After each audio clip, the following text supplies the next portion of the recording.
But my luck is it doesn't always work right away, but it seems like it's working right away, which is what we wanted all along. Perfect. Perfect. This is perfect. Okay, so it looks like we're good. It looks like we're live, which is what really matters to me. All right, I'm happy. I'm happy with that. Let's just resize the windows. This is always a little bit of an unprofessional stream start, but that's all right by me. Sorry, I'm in a very accent-filled mood today, so I might jump in and have accents all stream. I apologize. My ADHD is off the wall this morning. Let me just double check that my stream looks okay on the TikToks. TikTok, don't stop. TikTok, don't stop. I really wish that TikTok, the app, would let me see my own stream. Shut up, computer. I mean, shut up, tablet. Come on. Okay. Am I overexposed? I might be like a hair overexposed. I'm tired. I look tired today. Dang. Hello, Wewin. How are you? I hope you're doing well. I hope life is treating you okay. And that your day is going okay. Yeah, I'm a little tiny hair overexposed. My ISO's pretty hot. Is that better? I went down by one stop. Is that better? That's better. Yeah, that's almost perfect. Okay, cool. I hope you're doing really well. Doing good enough. Still exhausted. Was the wedding thing this weekend? This week, or is it during the weekend? Nitro, thank you so much for the follow. I really appreciate that. Yeah, I'm tired today. I don't know why. I'm tired. I mean, I didn't sleep amazingly. I didn't go to sleep till like 5 in the morning, and then I was up at 11. So that's about 6 hours, but still, I shouldn't be as tired as I am. I don't know. I think it has to do with my meds, my ADHD meds. Basically, I got my prescription renewed. Is the music loud? It's hair loud, I think. That's a bit better. I got my ADHD medication renewed. Like I went to go get the appointment to get my prescription refilled. This was like last week, and I still had a couple of pills left, and I used them, and I just didn't, because of, you know, preparing for my dad's funeral and because of the theft of my bank account. I've been a little distracted, so I hadn't gone to pick it up. I had a few spare pills from a while back, and I've been taking those, and I've been feeling kind of off for the last couple of days, and I'm starting to think that maybe the spare pills that I had may not be as potent anymore, because once pills expire, their potency goes down. And so I think they're not as strong as they were. And now I took my regular, like I went and picked up my refill last night. And I've been taking the no-name brand version of it, and they didn't have any last night, and they knew that I was out of meds, so they gave me the brand name ones. And although the medication is the same, the recipe varies slightly. And so I think that mixed with like the expired medication, not expired, but older medication, I think that is really messing with me. So I'm feeling really messed up right now. I don't feel like drunk or anything. I feel sick. I feel like I've been up all night long, or like almost like a hangover. Not really a hangover, because a hangover usually you got a headache and you're irritable and you're nauseated or whatever. I don't feel any of that. I just feel like the weird like pressure in my ears kind of feeling. It's a really weird feeling. No, Nitro, we're gonna be playing Minecraft. It's just when I start off, I spend usually like 15-20 minutes just kind of chatting, letting people kind of know how my day is going, what's going on, giving people a chance to see the notification that we're live, because not everybody sees it right away. And if I just jump right into the game, sometimes there's something I want to say or whatever, and then I forget to say it, and then halfway through the stream I remember, and so I just find it easier to kind of give a few minutes to chat while people kind of pop in and tell me about their day, so that way I don't have to constantly stop and like get distracted when somebody tells me about their day. Because as you can tell, I like to talk. And so like if a friend pops in that is normally here and they're, 20 minutes late for the stream, then I'll like get distracted and start talking to them about what's been going on in their day. And then the stream is just like constantly stopping. And I already struggle not stopping my stream constantly because I talk so much. But I appreciate you popping in. SX, we're going to be playing some Minecraft. I was actually all set up to do, so this is how much my brain is a mess right now. last night, I decided I was going to do Subnautica today. And I was like, that's cool. I'll set up my green screen and I'll just figure out a way to get chat on my VR and we'll be good. Because with like the Oculus or whatever, you could just kind of like float a window and it'll just always be on screen when you look in that direction. So I was like, I'll just do that. So I installed Subnautica on my gaming PC because I use my streaming PC to do VR, but I installed it on my gaming PC. I charged the battery pack that I use to go wireless, and then I went to bed. Then this morning I woke up and then I realized I charged the wireless pack, but I don't go wireless when I'm going to stream because that interferes with my Wi-Fi, so I have to go wired. But I didn't charge my headset, and my headset's at 20% battery, so it wouldn't have lasted through the stream anyway. So I was like, okay, fine, whatever. So I decided I was going to play 7 Days to Die, and I started getting ready and everything. I literally had everything set up, just about to hit live, and then I was like, I don't feel like 7 Days to Die. And so I was like, oh, I'll play some Minecraft. So that's why I chose Minecraft. It was a very last minute thing, like literally the last minute right before the stream, because I stream on YouTube and Twitch as well if you want to watch over there. And for YouTube, I make an event. So that way, normally I do it like half an hour before, so people can see that I'm about to go live and they have a chance to kind of make a mental note if they're not around right at the beginning. I even had it set up for 7 Days to Die. Everything was good to go. Literally all I had to do was press go live. And then I was like, nah, I want to play Minecraft. So I had to like rechange everything because that's how my brain is right now. But that's what we're doing today, some Minecraft. Nice. Sorry, there is an I there. I could see the ITIJ, but I couldn't tell if it was ITJ or ITIJ. Kshitij? I don't know. I'm bad with names. I'm really sorry. I apologize.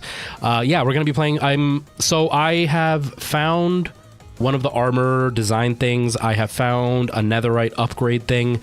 I want to make copies of them, so I need to go diamond hunting. So that's kind of what we're going to do for the first little while, is just kind of mindlessly looking to see if we can find some diamonds.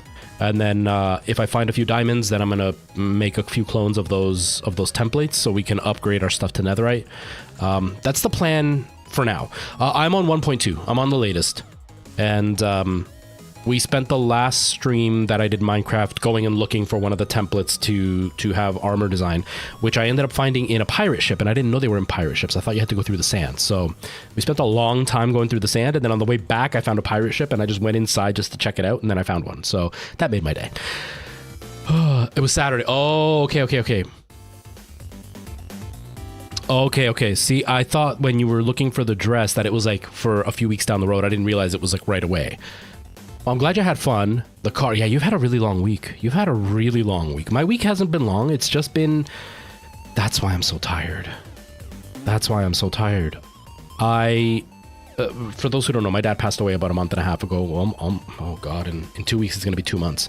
And he started a band with my family, like my brother, my sister, myself, my brother-in-law, my dad. We were all in this band.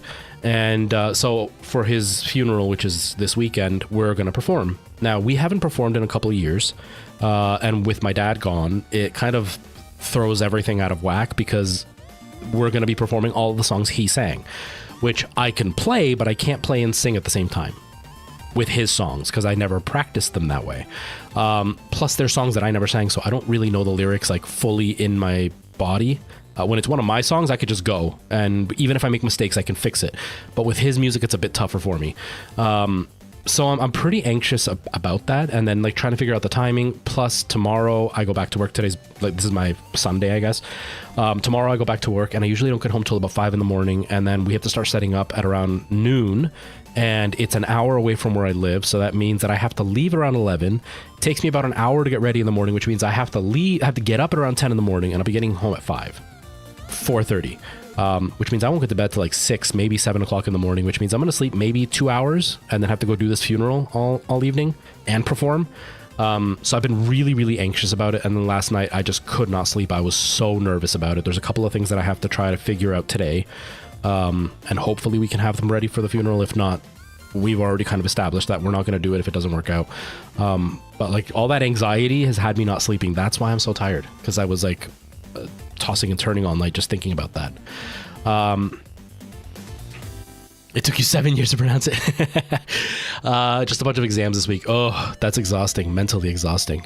Okay, so we're going to play some Minecraft. We're just going to do some mindless diamond hunting for a little while, and then if I get bored of doing that, we'll find something else to do. in Minecraft. I'm not going to switch games. I'm just going to look for something else to do in the game. Maybe we'll go look for more patterns, or maybe we'll go netherite hunting. I don't know. We'll see. We'll see what we do. I don't mind hunting for diamonds. I can literally spend hours just like strip mining in Minecraft. But I know it's not the most exciting on stream, but I talk a lot, so hopefully that'll kind of make up for it. But that's pretty much it. But yeah, we went. I don't blame you. That sounds like a really exhausting week. My week hasn't been exhausting outside of the like mental anxiety. Outside of that, everything's been pretty laid back. Like I cut the grass yesterday. That was about it. Mind you, it was like 34 degrees outside yesterday. It was really hot. I made a stupid choice cutting the grass. I didn't mean to. Just the little hedge trimmer, the weed whacker that we have. The string it has inside to cut the weeds, when Alana was trying to fix it, it fell apart and all the string kind of came loose. So last night, yesterday, I was fixing it, and I was like, well, I need to test it to see if it's working, if I did it right, because I've never restrung it. And so I went to test it, and I was like, well, I'm out here. I might as well just cut the weeds that are in the front lawn, because we have some weeds growing like next to the stairs to lead to the house. So I might as well cut those. And I was like, well, since I'm doing that, I might as well like trim the edges of the grass so it's clean.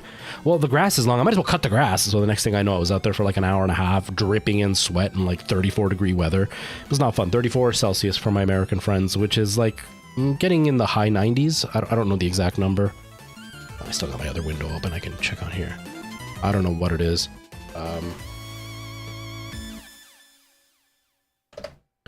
It is 93. It was 93 outside yesterday. I was outside cutting the grass. I wasn't expecting to. It was a very dumb choice on my side, but that's okay. It was worth it. The grass is done now.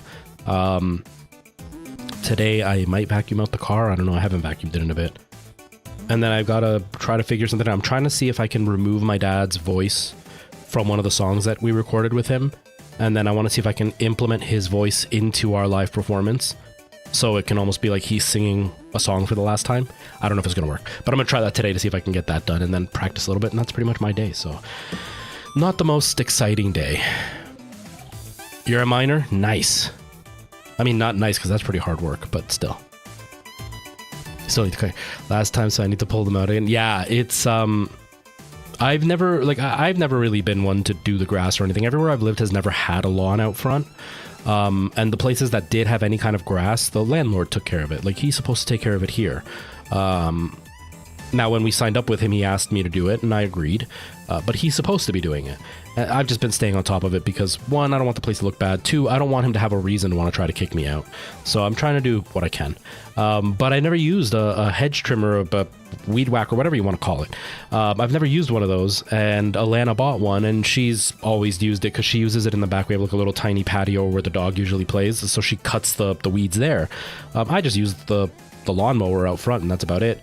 But yesterday when she said it fell apart, I was like, all right, I'll try to fix it. And then I was like, well, now that it's fixed, I might as well try it. And yeah, so I kind of went into it. I can kind of get why guys like, you know, the stereotypical guys like to mow the lawn. I kind of get it, but it was hot and sweaty out there.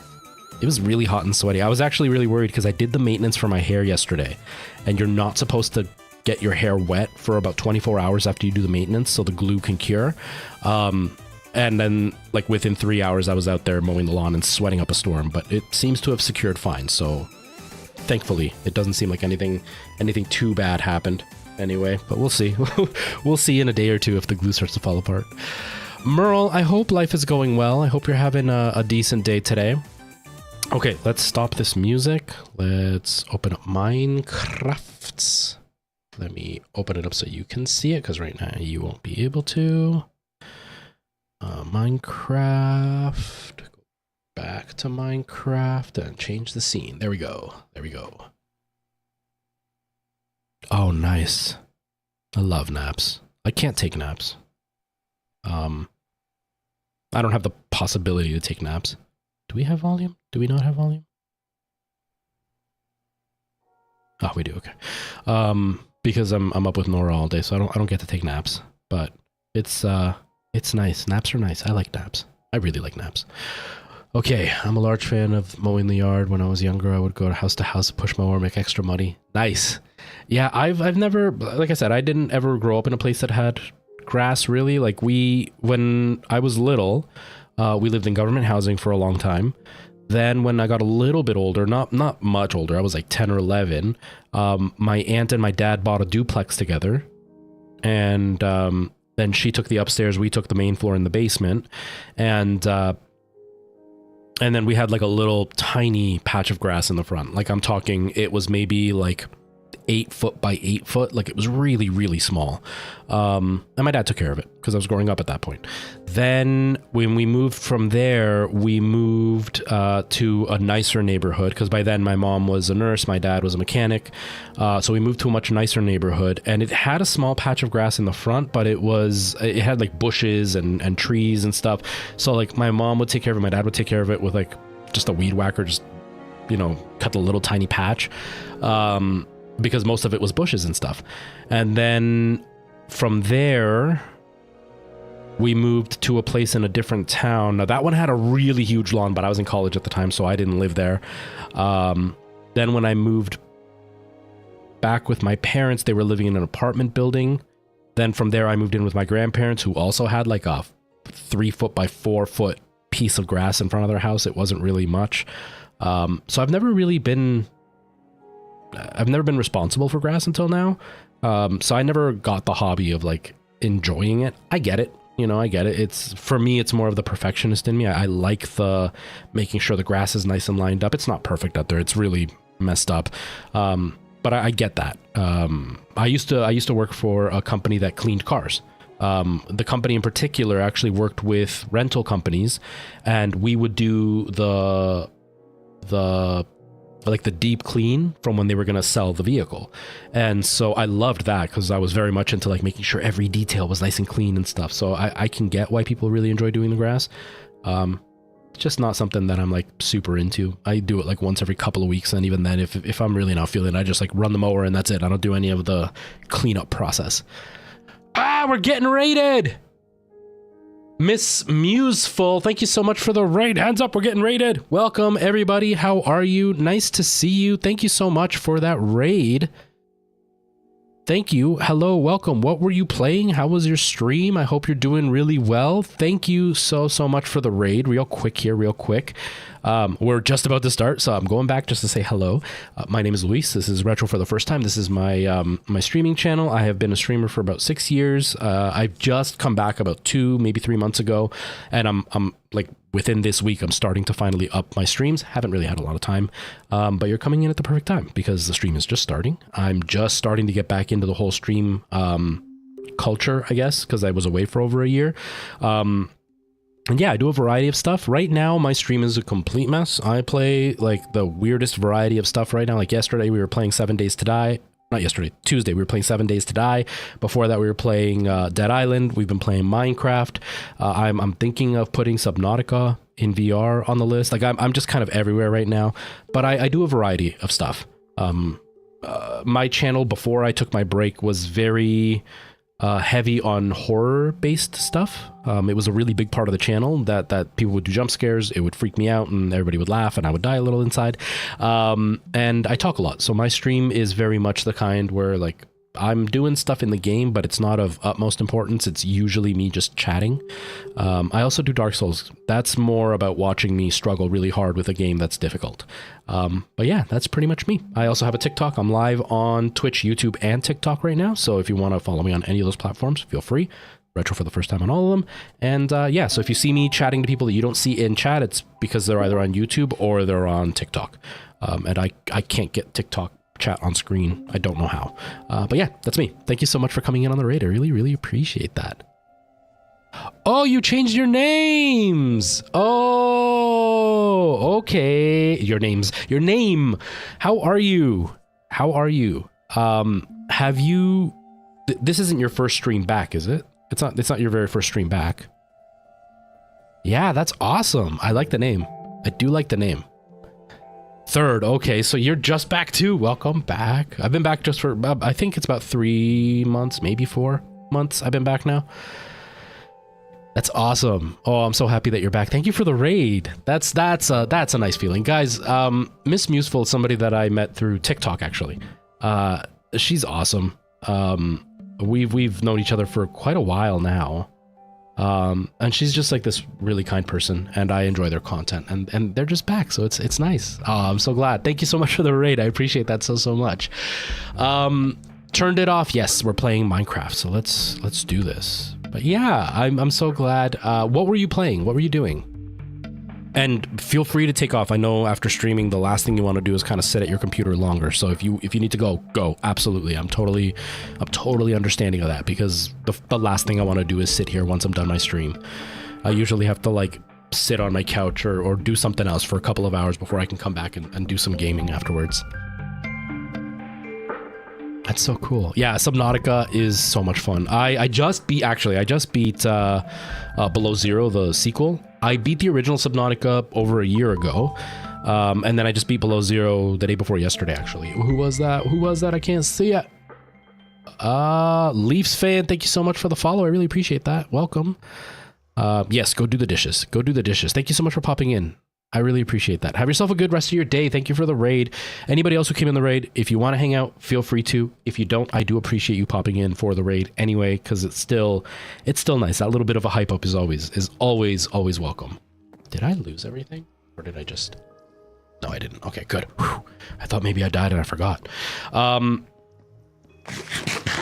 But yeah, I beat Below Zero the day before yesterday. The conclusion was a little underwhelming for me, but it leaves the door open for a third Subnautica. I'm really hoping that there's gonna be like a proper sequel or a whole new story. I play it in VR, and oh man, that game is so much fun in VR. So much fun in VR. Snacks, how you doing, man? I think it's Snacks. Yeah, it is Snacks. Okay, so I have my monitor stacked, but my top monitor is a TN panel. If you don't know anything about monitors, everybody, there's different types of panels. They're all good at different things. IPS is really good for color accuracy, so that's usually what people use for like editing and stuff. So my main screen is an IPS because I bought it originally for editing my videos. Now I just use my Mac. But the top one was my very first 4K monitor ever, and the only way I could afford it was for it to be a TN panel. The big drawback to TN is the response rate is really good on them, but the color accuracy is bad and the viewing angles are terrible.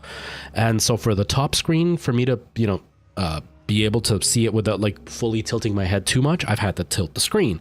But in tilting it, I can't see the bottom, maybe 2 inches of the screen, 4 centimeters of the screen. I can see it, but it's almost like in that... inverted filter style. And so right now that it says Snacks Gaming, it was the very bottom row, it was in purple, and so I couldn't see the name. It just looked like something shimmering, and then I could see the wording, so I had to like lean in so I could see the right color. I'm good, man. How's life been treating you? How have things been? I hope life hasn't been too stressful, man. I hope life has been okay. I miss seeing your face around. Okay, I need boots. I think I lost my boots in the nether before, but I should have a spare set. I don't have a spare set. Can I buy a spare set? I don't think I can. Well, we gotta go diamond hunting anyway, so... Oh, I should fix my pickaxe if we're gonna go diamond hunting. Let's go do a quick repair mission, and then we'll come and dig for some diamonds.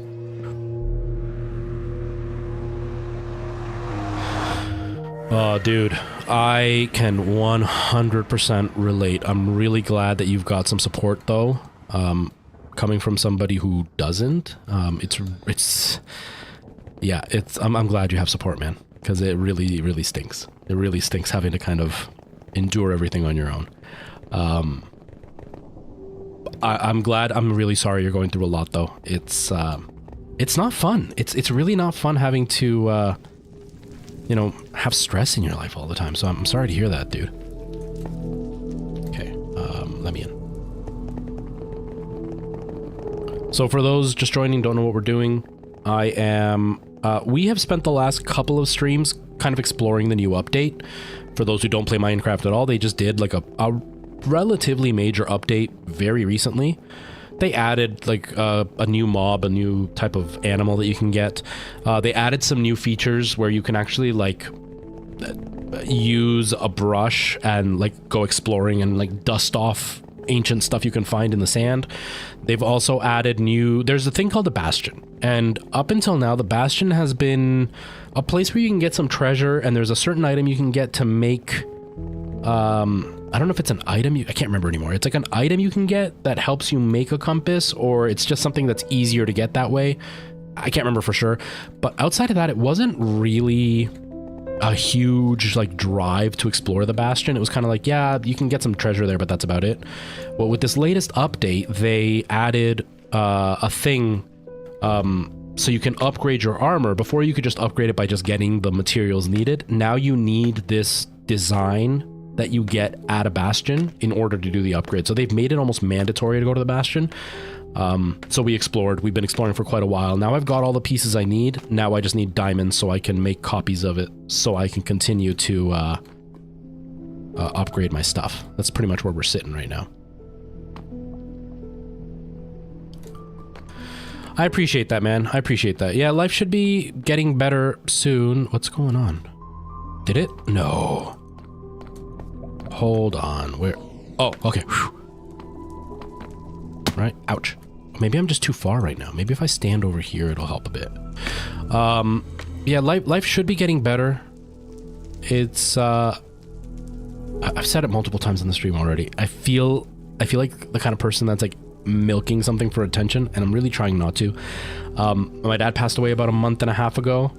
I'm in the midst of a divorce, and I just had $2,000 stolen last week from my bank account, and my bank is like dragging their feet about it. So it's just been a really stressful month, like a really stressful month. So it's I can understand how important support is, because damn, it really sucks. It really sucks.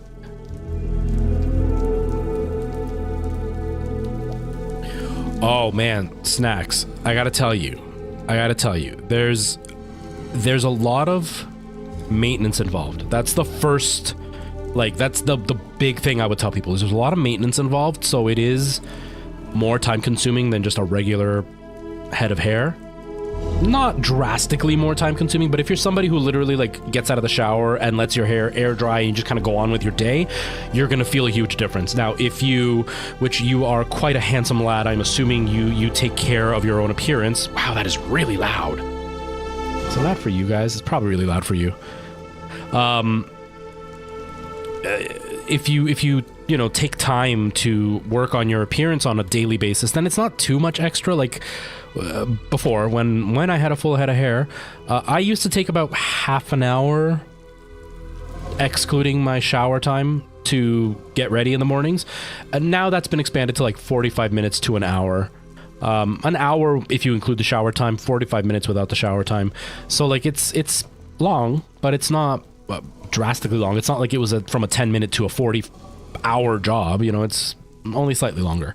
That being said, it has been huge. There are days, but the first little while, it was very much on my mind. Oh crap. I forgot I was leveling up my stuff. It was very much on my mind in the sense of like, do people see? Can people tell? Is it really obvious? Are people making fun of me? Like that kind of stuff kind of goes into your mind. Now, I do a lot of embarrassing things, so I'm not super concerned about it, but I know a lot of guys, that's a really hard part for them that they don't expect. You know, they see the positives and they expect it to just be a positive experience. And it's kind of hard at first because you're almost always in that mindset of like, everybody's watching me because they can see, right? And so it can kind of like eat away at you. But like, we're the movie stars of our own story, but nobody else cares. We're only extras in theirs, right? So 99% of people aren't going to notice. And if they do notice, they don't care, right? So those are like the two big things I would say, if you are interested in looking into it. I'm not trying to push you to do it. Now, the positives, which might push you to do it, the feeling I have, the difference I feel, I'm more scared to have to go back to not wearing one than I was scared to wear one, if that makes sense. Like beforehand, I was kind of apprehensive. I was like, okay, like I might look stupid, but whatever. If I don't like it, I can just shave my head and no big deal. But I was still kind of apprehensive.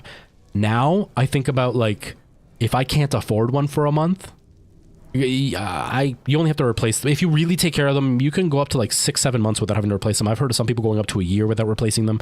But like, I'm more scared that I'm going to have what happened to me this month where somebody stole my money when I need hair replacement and I can't afford it. I'm more scared to have to deal with that than I was to have to actually wear one and show it to people for the first time. I feel so much more confident. I feel so much more comfortable with myself. And we're all movie stars of our own experience. It's true. It's so true. Like I'm more comfortable. I feel better, and this is very anecdotal. So take it with a grain of salt. I'm not saying everybody is a jerk. I'm not saying women are evil. We all know guys can be pretty gross. So I can understand why women react the way they do. But I will say my experience so far, and I haven't been out socializing as much as I used to. My experience so far is women treat me very differently now that I have hair. Because I went to a karaoke night like maybe 2 weeks ago for a friend of mine. He was doing a charity thing and he invited me to come just to kind of support. So I did. And it was the first time in well over 15 years that a woman approached me and started talking to me. Now, she wasn't being flirtatious. She wasn't doing any of that. She wasn't hitting on me. It wasn't like my hair's all of a sudden made me more handsome. But she was less intimidated by me or creeped out or uncomfortable with me, because not only did she approach me to start talking with me, because it was really, really casual. Like, it was like, oh, how do I sign up to sing? I answered her question. But like, she continually tried to continue the conversation. Now, my neurodivergent butt didn't really know how to continue the conversation, so I was pretty blunt with her. But like, she continually tried to talk to me, which is something that it never happened before I had my hair. Women were always very standoffish around me, even when I was just, asking something casual or whatever. And again, I'm not saying this as in like women are shallow. I mean it in the sense of like, I get it, women are defensive, but they're less defensive now that I have hair, which is a really weird thing I didn't expect to happen. Because I think overall I'm not intimidating, right? Like, I'm awkward. I'm like, I sit quietly and stuff. I'm not like walking up to him and be like, hey, how about you give me your number? And when she said, I got a boyfriend, I'm like, well, I don't see him, so he doesn't have to know. Like, I'm not that kind of guy, right? So that was a really weird thing that I didn't expect. This just did. Women are evil, says Retro. So that was a really big thing. And it's really nice to just kind of have that little bit of extra confidence, I guess, is the best thing I can say. I was always confident. I've never thought of myself as like an overly handsome guy, but like, I never thought like I was hideous. Like, how some guys are like, oh, I'm just so ugly. I'm like, nah, I get it. I've got scars on my nose. I got a fairly big nose. I was bald. I was overweight. I get it. Like, I'm not oblivious either. But with the hair, I feel even more comfortable in my own flaws, if that makes sense. Right? Like, I look at myself in the mirror and I'm like, no, I feel like I look good today. Not just like, yeah, I look fine. I feel like I look good today. That kind of feeling. So it's really nice. Now, you have way more hair than I did, so your experience may not be as drastic as mine was, because I've gone years without hair at all. But it was a life-changing experience. I've gotten my brother into it now, and he's noticed the same thing, that he feels so much better, and he's way more confident than I am. That he feels way better. He feels much more confident. Even his wife is less confident now, because she feels like more women notice him. And I don't mean like she's insecure. I just mean like she's noticing that more women are noticing him. So it's something that kind of sticks out. Jax Fried, thank you so much for that follow. I appreciate that. Can I play grilled cheese Obama sandwich? I don't even know what that is. Retro ZM, hello, nice to see you. Welcome. Infinity Gamer, hello, welcome. Yeah, the comfort and confidence makes a huge difference as well. Even if it's something that's not like active, it's almost like a deeper level thing where like I was, like I said, I was never not confident, right? Like I was probably my most confident when I still wore hair, but was already visibly bald. I was more confident than what I was when I had a full head of hair. But there was still always that slight unease that even though I didn't actively feel it, it was obvious, right? Like I wore a hat all the time, and I didn't do it because I was bald. I just did it because first I did it because of the green screen. It was just easier at the time, and then it just kind of became an image in the channel. But like I always wore a hat, and so like those little layers that I don't actively think about are there, and it's just more comfortable. And it's I guess it's more obvious to people around me, right? I gotten multiple comments of people saying like, you just shine now, which I don't feel like I'm doing anything different, but it must be obvious. Now, with all that, telling you how positive it is and the couple of negative things that you're gonna have to kind of prep for if you ever decide to do it. With all that, there are different styles that you can do, right? Like I have a full cap. Right, like mine's probably the largest cap you can get because my bald spot's pretty large, and so it covers the whole top of my head. But they do sell just strips for the front. So if your main thing is that your hair is receding, you can buy just the strip. And the beauty with just the strip is you don't have such a drastic change. Like it's not going to be something that you're going to do and people are going to be like, whoa, you look really different. It's just going to be slightly different, right? And you can always kind of procedurally add more. You know what I mean? Like you buy the strip and you can cut it down so it's shorter, and then you can like slowly almost grow your hair back, quote unquote, over a few sessions. So it's a little bit less drastic, but you can do literally just the front patch. You're going to have to shave part of it because you want the straight line so it's easier to blend. Because like with mine, I don't know, I was looking at it in the mirror earlier. I don't know how it's going to pick up on camera, but like with mine, you can't really see where my blend is, right? Like you can see my scalp a bit, but you can't really see where the blend is. So you do want a bit of a shaved line so you can have a straighter seam, I guess. But you don't have to do the whole thing. You can literally just do the front receding hairline part. And that alone can be a huge confidence boost. Honestly, I'm a huge advocate for it. I really think that it's something that a lot of men should look into, because even though most of us are like, yeah, I'm fine going bald, society isn't always fine with us being bald. You know, society doesn't treat bald men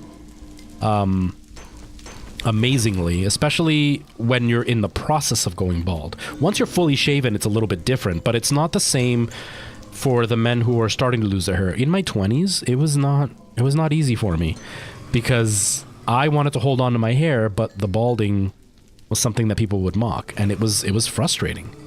So I try to be more open about it, specifically because I'm hoping that with my open struggle or situation or whatever, I'll deal with the flack, but I'm okay with that.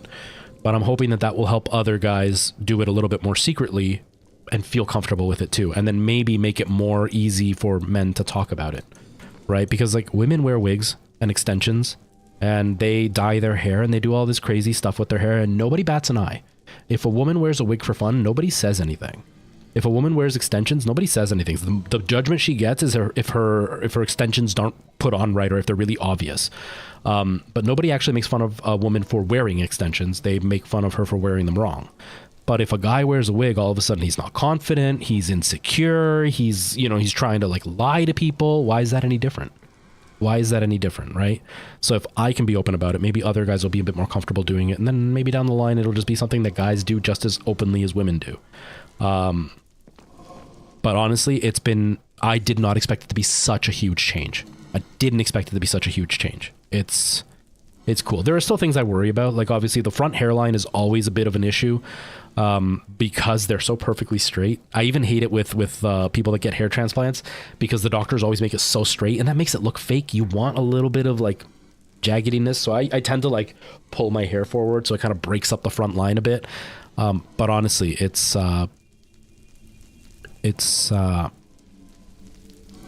you literally can't tell where it is. Yeah, it's been pretty cool. James Morrell, is that the guy with the really sweet mustache? there's a guy that I'm friends with, like we're mutuals on TikTok, and I think that's him, right? Right, that's him. Yeah, him. Yeah, that guy. Oh man, it's been hard for me to lose my hair, and like mine will never come back. So obviously I've got my own struggles with it, because like mine will never ever come back, and his hopefully is just due to whatever is wrong with him medically, and then once that's taken care of, his hair will be back in full strength again. But his is also so drastic and so like his, you can't just hide it, right? So like it's very much a bigger impact on him than it is on me. He's also way younger than me, so like that's harder when you're younger. But yeah, that guy, I praise him for being so open about it, and for just like breaking down on camera and talking about it on camera, because other guys have to do this in silence, and he's being open about it. He's great. He's awesome.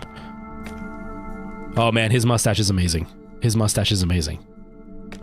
Thank you, Hyper. Thank you. Yeah, honestly, it's like I said, it's not easy.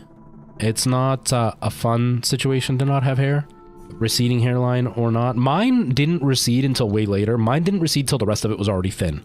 Mine was like the stupid crown bald spot, and what was hard for me is it was in a spot that I couldn't see. Like even if I tilted my head, I couldn't see it, right? So I didn't know it was as bad as it was until somebody else pointed it out.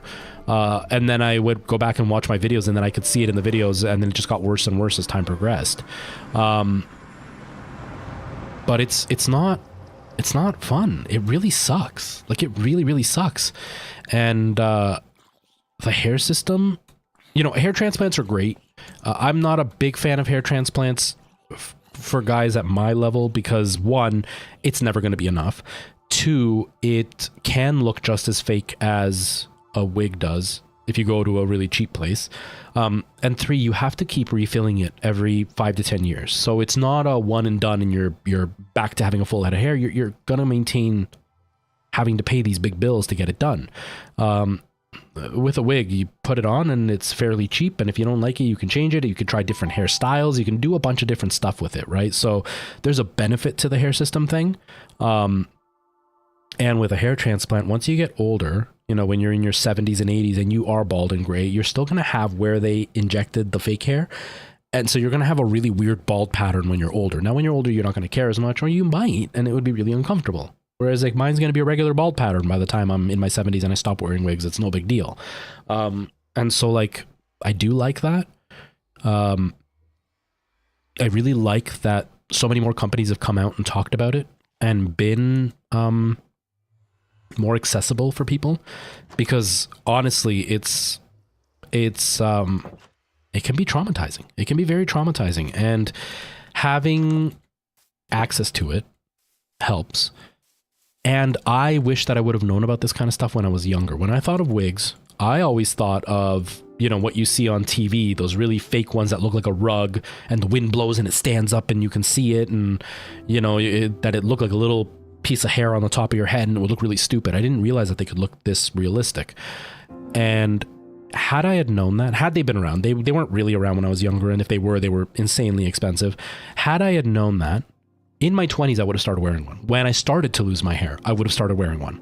So that way nobody would have gotten that shock feeling and nobody would have known, right? If you get it early enough, nobody will realize that you wear one until you're ready for people to know.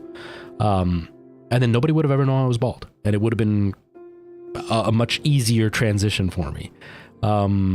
Obviously I'm in the public, not a huge channel, but I'm in the public, so the change was gonna be obvious to people. So I'm glad I got to work with Lord Hair. You should check out Lord Hair if you do decide to do it. I got to work with Lord Hair, so I got to do like a public thing with it, and it was a little bit easier for me to kind of be open about it. But it would have been really hard had I been in my own private life to go through that change and show people, right? But it's been a game changer. It's been a huge confidence boost. It's been a huge help just in my own comfort in my own skin. And I feel younger because I look younger, which is really nice. Yeah, it's been a good experience. Honestly, I would say if you're interested in it, look up some videos. There's a lot of guys that make like content strictly on hair systems and stuff, and they'll talk about their process that they go through for maintenance. Like I said, maintenance can be a bit of a hassle. Like yesterday was my maintenance day, which I do every couple of weeks because I sweat a lot. And maintenance day is almost like an hour and a half in the bathroom, because I've got to take it off, I've got to clean it, I got to clean my scalp, I got to shave my scalp, I got to make sure that I like set the hair properly, and like all of that takes time. But then for 2 weeks, I wash my hair a couple of times, and then the rest of the time it's just regular hair, and I don't have to worry about it. So it's been 100% worth it for me. 100% worth it for me. The powdered wigs with the big curls. Oh man, yeah, it's cool. There's a lot of information about hair systems that still isn't as easily accessible to people. Like you have to really look into it to start learning stuff. But there's some really, really helpful videos out there. There's some really stupid videos out there that like get the information wrong. There was one video I watched recently, this lady who sells them. And she wasn't doing anything bad. It's just she gave some rather inaccurate information, but she's running a business and trying to make money, so I understand why. Basically, somebody asked her, how long do they last? Like, do you have to change it once a week? Do you have to change it every other day? Or do you take it off at night? Like, how often? And her response to them was that her customers replace it every month. And then in her video, she responded by saying, like, they tear, the hair falls out. So like once a month you have to replace it. I've been wearing this one for about a month and a half, almost 2 months now. And there's zero wear and tear on this one. I could wear it for a bit longer. The only thing is the hair, because my hair is so dark, the hair lightens up over time. So it's a lot more obvious after a few months. So you just have to re-dye it. But like the one hair system that I had, it was fine. It was just too small. It's still, and I wore it for 3 months. It could have gone for a hell of a lot longer. Like I said, I know guys that wear it for up to a year, right? Like if you maintain it and you take care of it, it can last a really long time. If you're rough with it, yeah, you're going to get a couple of weeks out of it. It's going to be falling apart. But like showering, I go into the shower like anybody else. The only difference is in the way that I use shampoo. Because when I had a full head of hair, I would just like scrub my scalp with the shampoo. Now it's like I put the shampoo in and like I pat it down because I don't want to pull on the hair. But I still shampoo it and I still condition it and I still blow dry it and I put conditioner, like leave-in conditioner to protect it. But like if it's raining outside, I just go outside. No big deal. If I'm sweating, the only difference is my hair doesn't get wet while I'm sweating. But like I don't think about it. For the first few weeks that I first had it, I felt like I was wearing a hat the whole time. Like I felt like it was a hat. Now I don't feel that anymore. I can actually, my scalp has become so sensitive. I can feel the hair moving on my head before I couldn't. I can actually feel the hair moving now. So like it doesn't cross my mind except for when I'm going to bed or when I get up in the morning. The rest of the day, don't even think about it. There are times I go to the bathroom, my hair's all sticking up because I don't think about it, and I've been like laying down or whatever, and the way I laid down, my hair was all sticking up. I got bedhead. It's pretty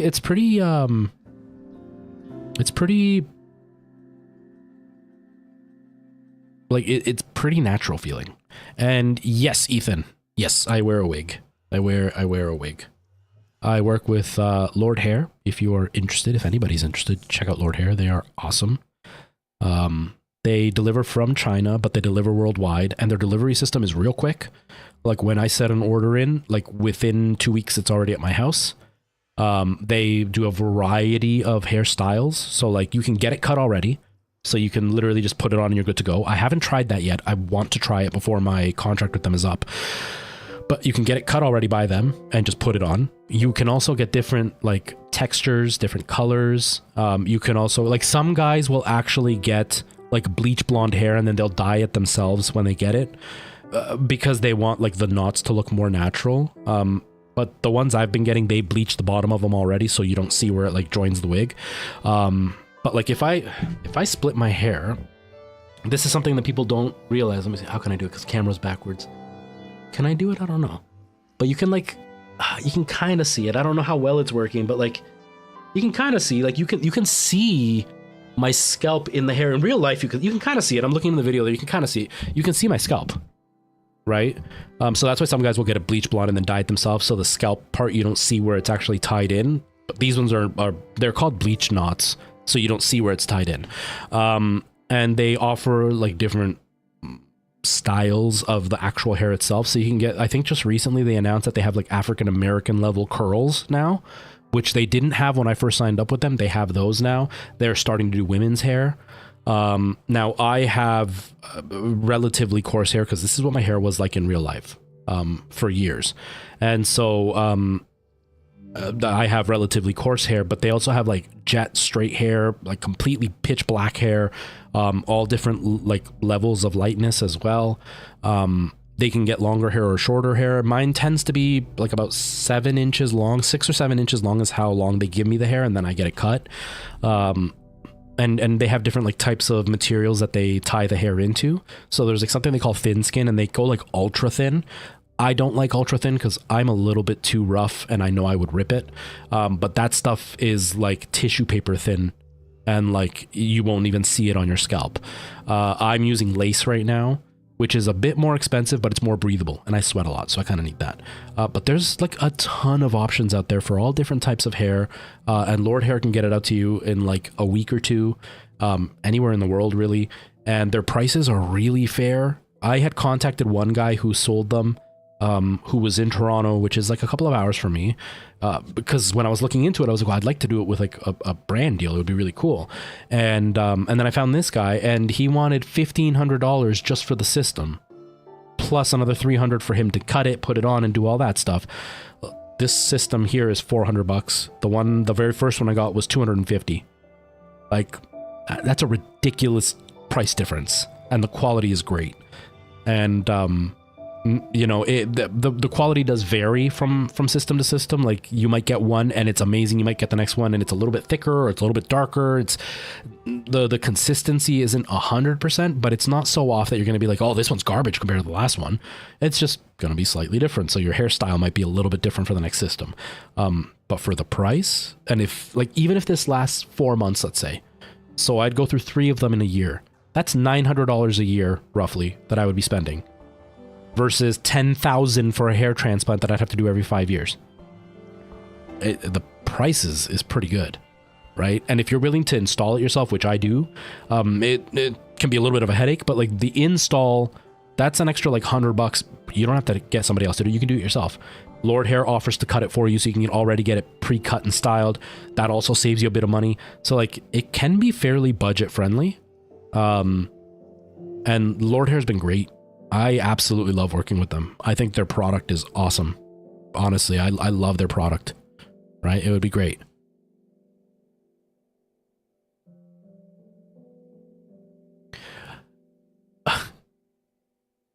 Hey, I can't see your name because obviously the coolest of kids have to have memes as their names, right? Like that's what the cool kids do nowadays, right? Let me see. Let me see here. Noah 162625552. How original of a name. Do you know why I wear gloves? Because I'm disabled. I was a musician for a really long time and I have a disability. I can't use my hands properly. So you're making fun of a disabled person. Now you're a child, so I'm sure your parents haven't taught you very well. I'm sure your parents are probably around and they probably wouldn't be too happy to hear how you're acting. But you know, when you're 12 years old and you're an edgelord, you got to show everybody how cool you are. I have a disability, so the gloves are for a disability because I'm disabled. So like you just did what's akin to walking up with somebody using a cane and be like, bro's using a cane. What, do you think he's a pimp? To somebody who had like polio. Or like walking to somebody who has an arm cast and like, bro, using an arm cast, what do you think? He's cool? To somebody who broke their arm. It's a disability. You're a real peach of a human. I hope your parents raise you a little bit better because I'm sure you got a long time to go before you're a grown-ass adult living with, you know, your own responsibilities. Do a little bit better. Yours truly, hello, nice to see you. Welcome. Yeah, Snacks, I have, so because of all the music and stuff that I did, it's messed with my joints, but my tendons in my right hand are permanently swollen now. So as the day goes on and my joints warm up, it gets a little bit better. But the pressure, it helps with like relaxing the tendons. And so especially with my left hand isn't as bad, but like with my right hand, I can make a fist to about there right now. In the morning, it's about to there. If I go any further, my fingers lock. So like, it's kind of painful. It's not horrible, but like it's especially these two fingers. If I go past here, okay, now they're locked. So now my fingers are stuck. And so like the only way to open, this one's okay right now, but the only way to open it is by like popping the front, and then that releases the finger. So what happens is throughout the day as I'm doing things, if I don't wear the gloves, I'll grab something without thinking, and then my fingers are locked. And without the gloves, it's like very painful. And so the gloves, one, it keeps me aware not to squeeze my hands too tight. And two, the pressure helps ease the pain when they do lock up. And so I wear them all the time for that reason. Although I forget to wear them a lot because I get up and I just go on with my day because it's fairly new. I've only been dealing with it for like a year now. It really sucks. It really, really sucks sometimes. And sometimes the pain is bad. They're, about a month ago, they locked, and they stayed locked all morning. I could not unlock them for the life of me, and it was so painful. Like, the whole day was just until they finally eased up, and I was able to... They didn't just relax and let go. I had to, like, force them open, and, oh, it felt like my hand was bruised for the rest of the day. It really sucked. It really, really sucked. But it's the only thing that I found has helped. I've tried taking like Advil and stuff to help with like, because that's an anti-inflammatory. I've tried taking that to help make it a little bit less painful, but it doesn't help at all with that.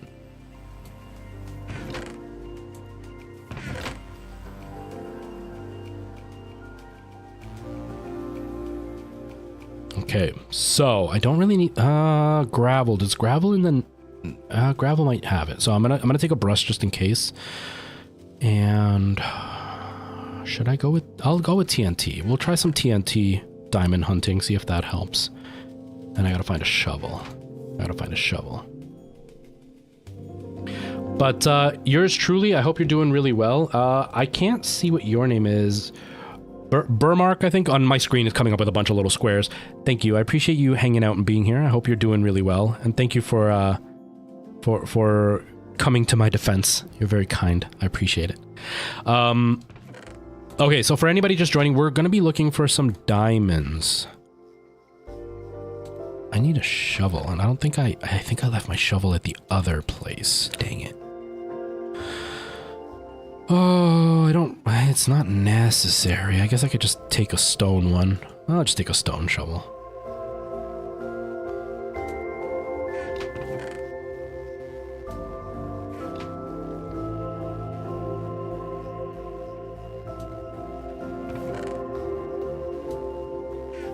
Okay.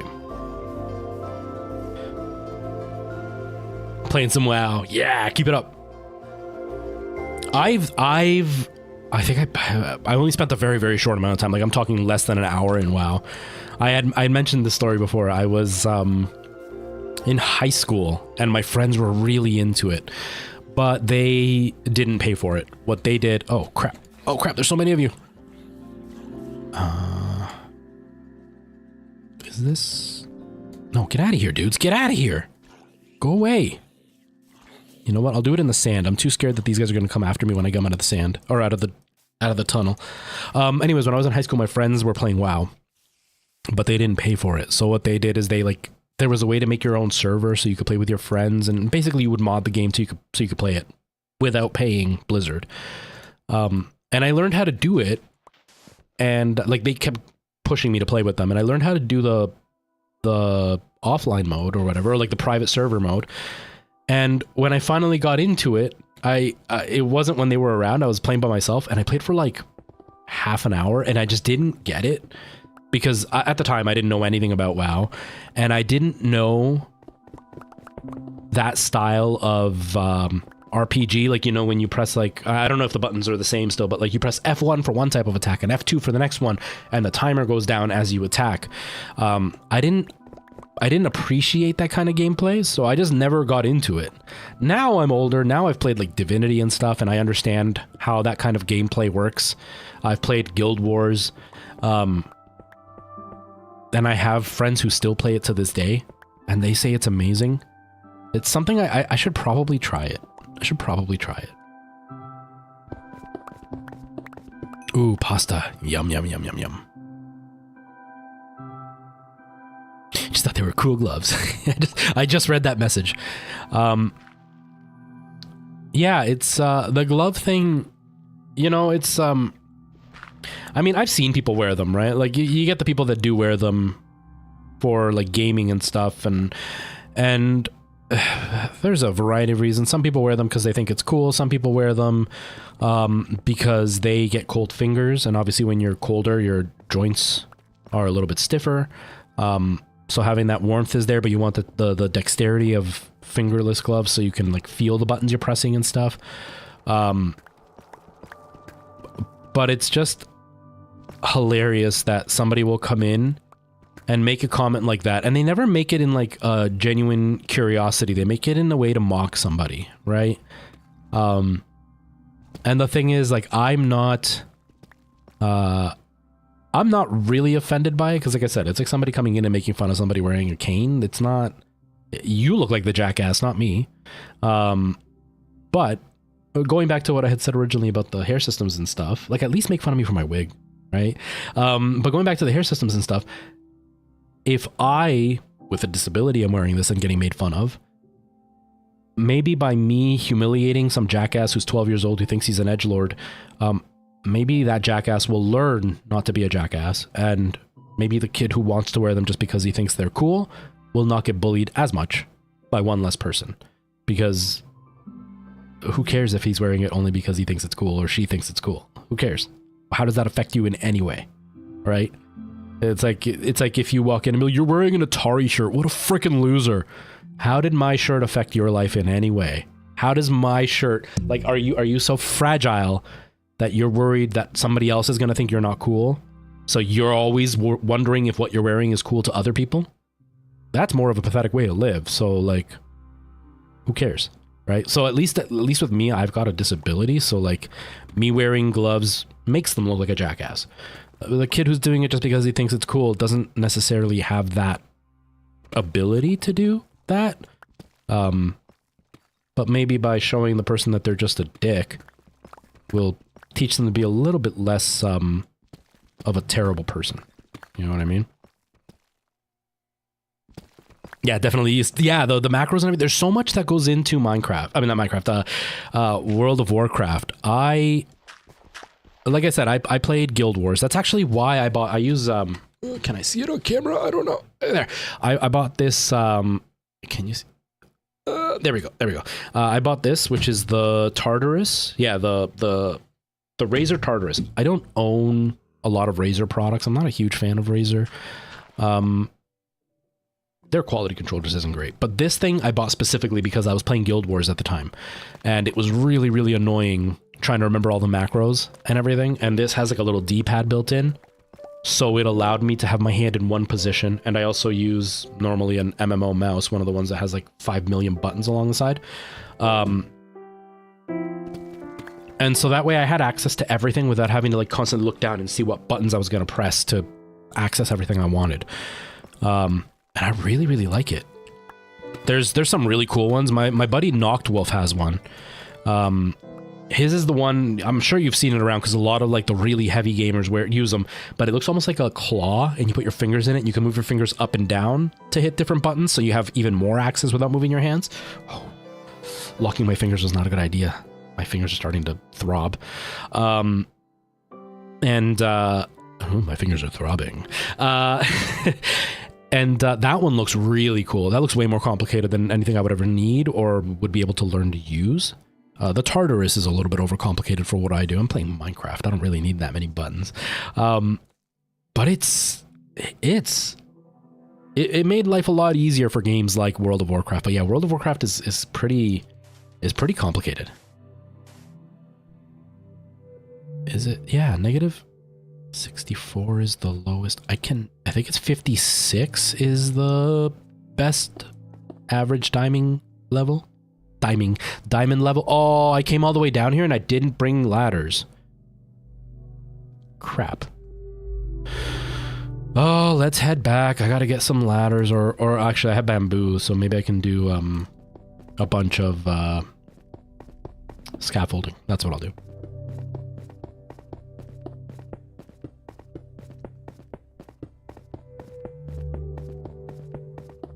Yeah, the dark. I mean, I won't deny that I've been that kind of person. In high school, I was not a good person. I was not the nicest person. You know, I can't make excuses because I knew full well that I wasn't being a nice person. There are reasons behind it, but not excuses. But outside of that alone, I used to wear things just because I wanted other people to approve of what I was doing and what I was wearing. And, you know, I wanted people to say that I was good looking or that I was, you know, fashionable or cool or whatever. So like, I get why people do that, but I don't get why people have to put somebody else down for not, adhering to their own idea of what cool is. It was at least when I was a kid, it was different because we were just starting off with the internet, right? Like we still didn't have access as widely as it is now. You know, TikTok didn't exist. YouTube didn't exist when I was a kid. It was just starting when I was in high school, when I was finishing high school. So like, even though I was online, it was either like a random chat room where you didn't really see what the person looked like or talk to the person as easily. Or it was your own friends. Like you weren't really talking to people outside of your own bubble. So with us, you know, trying to be cool and making fun of other people for not being cool, we weren't exposed to as many different people as people are now. But like kids like that, edgelord badass, TikTok exists. You can literally scroll for 30 seconds and you're going to see 5 or 6 different fashion styles or 5 or 6 different like subculture groups that are going to act and do different things than you do. So it's not like they're not exposed to that people are different and that you might think I'm uncool, but in my group, you might be a complete loser. Right? So there's no excuse. He's just a terrible kid whose parents have not taught him to be a nicer person. And the truth is it's up to the parents for them being a shitty person. So you can't fully blame the kid, but they're old enough to know better. But the parents should have done a better job at, you know, teaching their kids not to be a little jackass. And I guarantee you their parents are just the same. But yeah, I was worried. So I get it. I get why people want to be accepted by other people or whatever. At the same time, how does it affect you in any way what I do or don't do, right? You should be able to do what you want, when you want, how you want. It's nobody else's business, and don't ever let somebody else make you feel like crap because you dress or do something that they think is dumb. They're the dumb ones. Dontavis, hello, nice to see you. Welcome, how you doing? How's life? Where is my axe? Did I? Oh. Shut up, watch. I know, I'm streaming. Don't tell me to stand up. Don't tell me to stand up. You can't tell me what to do. You're not the boss of me. Okay, so I don't have... Actually... I should probably tell you guys what I'm doing instead of just staring here and going, I'm gonna make some sticks because I need a few more scaffolding, but I made a stone shovel. I could take some iron shovels with me. That'll make it a little bit faster than the stone shovel. So I'm gonna take... you know what? I'm just gonna take one because I don't really need more than that. And... Oh, I need bamboo. Oh, and I need an axe. That's what I originally wanted to do. Make an iron axe so I can cut some bamboo down so I can make some more scaffolding because 51 is not enough. Then with the scaffolding, I can get up and down a lot easier and then we can look for diamonds finally.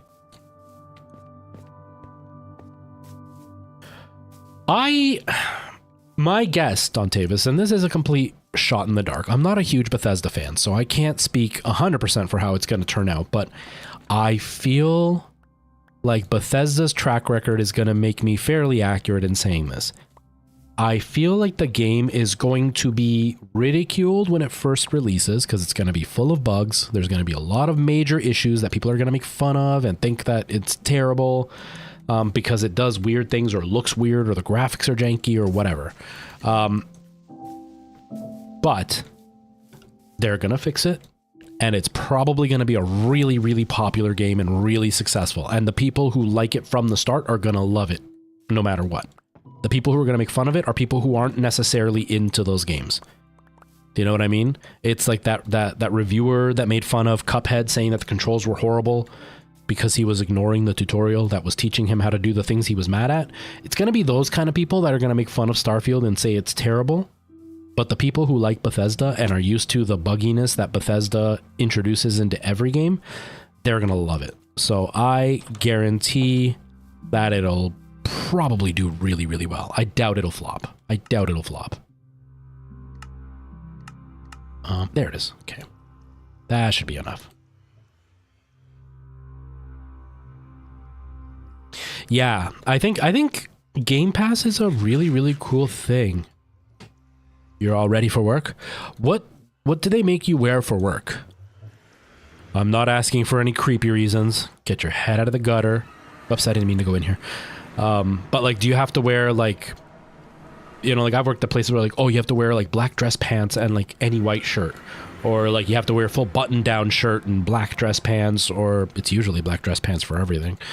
Or is it more like you can just kind of wear whatever you want as long as you're not wearing anything too like crazy revealing or crazy inappropriate? Gina, hello, nice to see you. How are you? How's life? How have you been? Okay, let's go to sleep so we can get up and then get to work. But yeah, I'm not a huge Bethesda fan. I don't dislike them. It's just they don't really make games that I like. Like I said, I played Fallout 4 for a bit, but I played it in VR, so it was really janky. Not my cup of tea. I played Skyrim only because it was in VR. Definitely not my cup of tea either. I've tried New Vegas and I couldn't get into it. It's just that Fallout is just Bethesda VR. Bethesda RPGs are just not my thing. I prefer JRPGs way more. But Starfield, I gotta admit, Starfield has me curious. It looks pretty good. It looks pretty good. Bar, short shorts, wardrobe.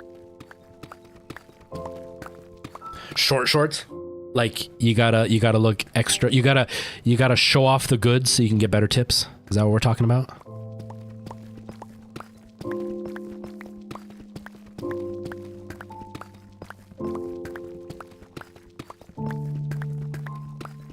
Yeah, there's the modding community. I know that there was that big drama with Bethesda where they were trying to charge people for modding and it just flopped hard. And yeah, but the modding community, yeah, Bethesda has like the best racket in the gaming industry ever. They've convinced gamers that it's charming that they release broken games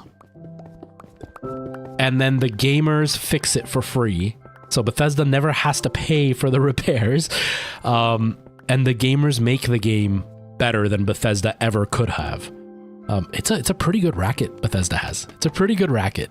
And what other company releases something completely broken and then the person buying it fixes it for free and then says how great the game is that they got? You know what I mean?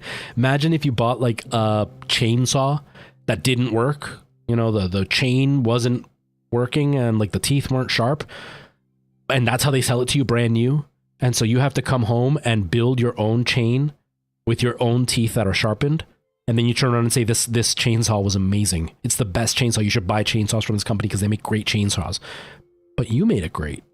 The company didn't. You did. It's the greatest racket. And I'm not saying that in you know, people buying Bethesda games are dumb or anything like that. I'm literally saying it as like a business decision. Bethesda's got a pretty good grasp on what they're doing. It's ingenious if you really think about it.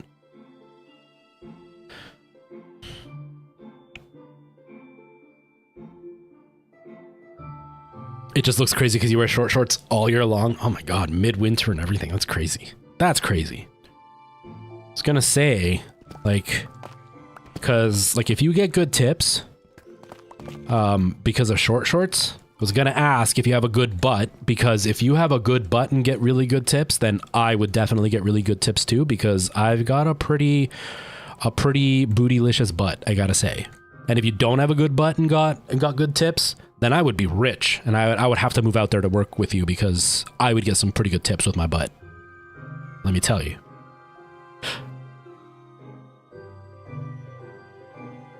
Yeah, and that's it. The Dark, and like, don't get me wrong, they're games, you know, not my type of game. Okay, let's make a big room, a bit of a big room, just so I can have some space to work here.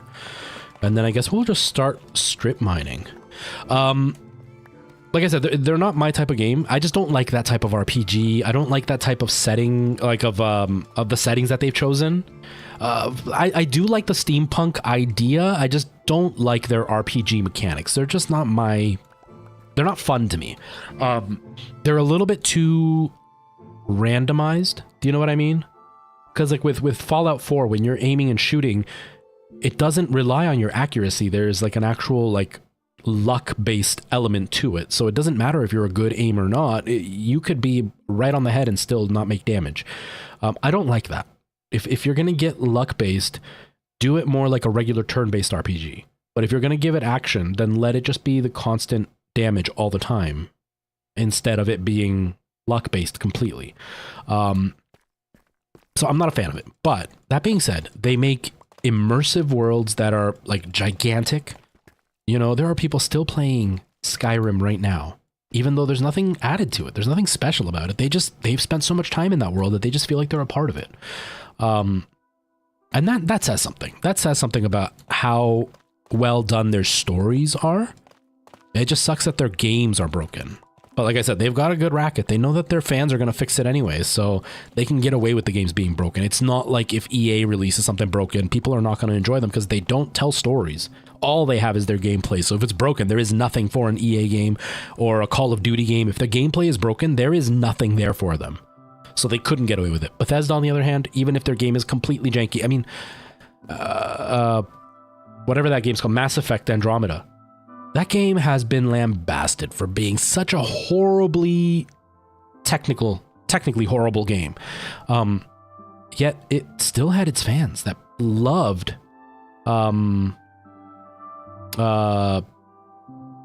Mass Effect Andromeda, but it had a story that people could kind of follow along with, right? So Bethesda has that same idea where like they can follow along based on their story. Whether the game is technically sound or not, the story will carry the game through. It's interesting. It's what happened with Fallout 76, right? It was completely barren. There was nothing to do. And that's why people hated it, because there was no story to land on and the gameplay was broken anyway. So once they implemented like NPCs and stuff, now they can leave the game broken and everybody's going to be fine with it. You know what I mean?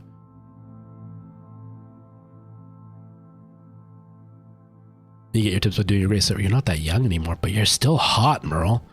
Maybe just because I'm old too, but still... It's not like you're, you know, a heavy smoker who's 56 and sounds like this. Can I get you some fill up on your beer? Does it taste good?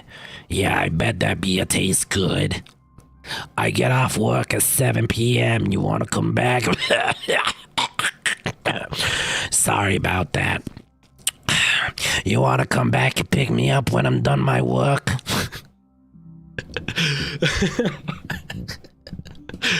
Oh man. Hey, Fantastic Tech, how you doing? You just heard me trying to pick up people as like a heavy smoker who's in their 50s trying to be sexy. That's how my day's going. How you doing, man? How are things going? How's life? Yeah, I forgot that in Europe it's not very it's not common to tip, right? I like that idea. I am of the belief that tipping is a really dumb concept. Like I tip, don't get me wrong, I'm not the kind of person that's like, well, I think tipping's stupid, so I'm not going to tip you. I tip. But I'm of the belief of like, if I tip you, it should be above and beyond because you went above and beyond. But that if I don't tip, you're still going to make a living and you're still going to live fine, and that it's not me being a bad customer. I want the tip to be me being an over-the-top customer, And if I don't tip, I'm just a regular customer, rather than like the society we live in here in Canada and in the States, where like if you don't tip, you're a bad customer. But like the anger should be towards the restaurant for being underpaid, not the customer for not giving you the tip that the restaurant should be giving you. You know what I mean? You know what I'm saying? I'm of that mentality. So I do like that about Europe, how like tipping is not a regular thing out there. Yeah, see, and here, like, Canada's a little bit less expected, but it's leaked in here quite a bit. Like, I order pizza from a fast food joint down the street, and they put on their machine, do you want a tip? Now, they make really good pizza, so I always tip. But, like, you should charge enough for your food that I don't have to tip. And if I tip, it should be because I want to give you extra money, not because, you know what I mean? Like, if I go get my hair cut, I'll leave the hairstylist low. When I was younger, I would leave like $2, $5 for the tip. But now that I do the hair system, I go to somebody who's expensive. And if I didn't tip her, she's getting paid really well to cut my hair. But she does such a good job, I leave her $20 because her job is so good. So I give her more than I would give a regular hairstyle. It should be the same with the restaurant. If I go to eat somewhere, I should give you money that you're owed for the food, and that should be enough. And if I give you more, it should be seen as like, oh, he's doing more than he should have. You didn't have to. You know what I mean? We have a weird system here. But not in nightlife? Okay. See, a lot of nightlife places here have turned into restaurants, so there's a lot of crossover. There's clubs are still a thing where it's just to go dance and drink. But almost always it's a restaurant that then turns into that at nighttime. Or if it is a nightclub, there's food and like a restaurant section. So like tipping just becomes kind of part of it. And for your bar, you're going to tip every single time. So it's very much the same mentality here between restaurants and bars. That's why I just thought of it that way.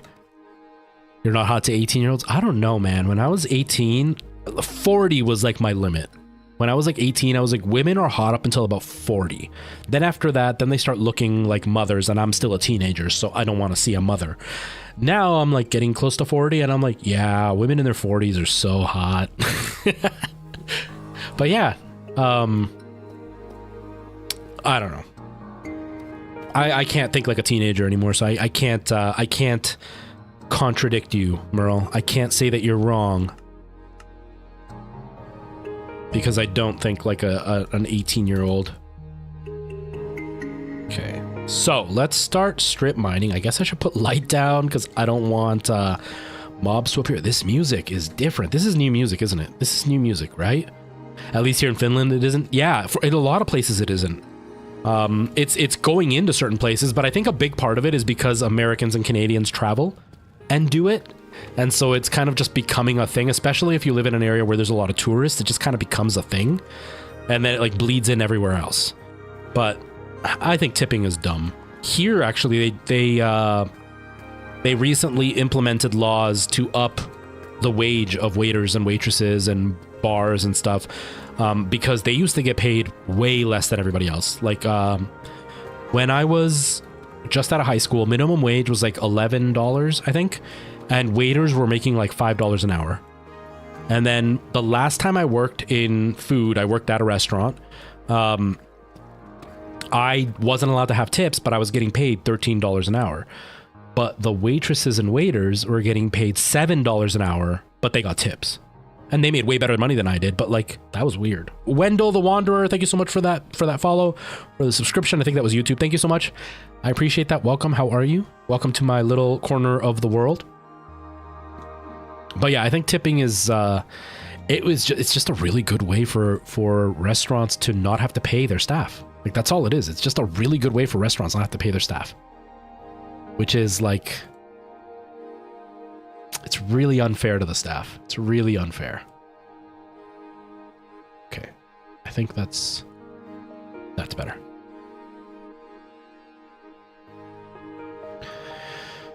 Because they are excessive tippers. One guy gave me €20 tip with every order. We split this. Yeah, it's yeah, a lot of restaurants will split them equally, which like I get. If you have a really slow day, it's not your fault that nobody comes to your part of the restaurant or whatever. Like nobody sits at your part if you're a waiter.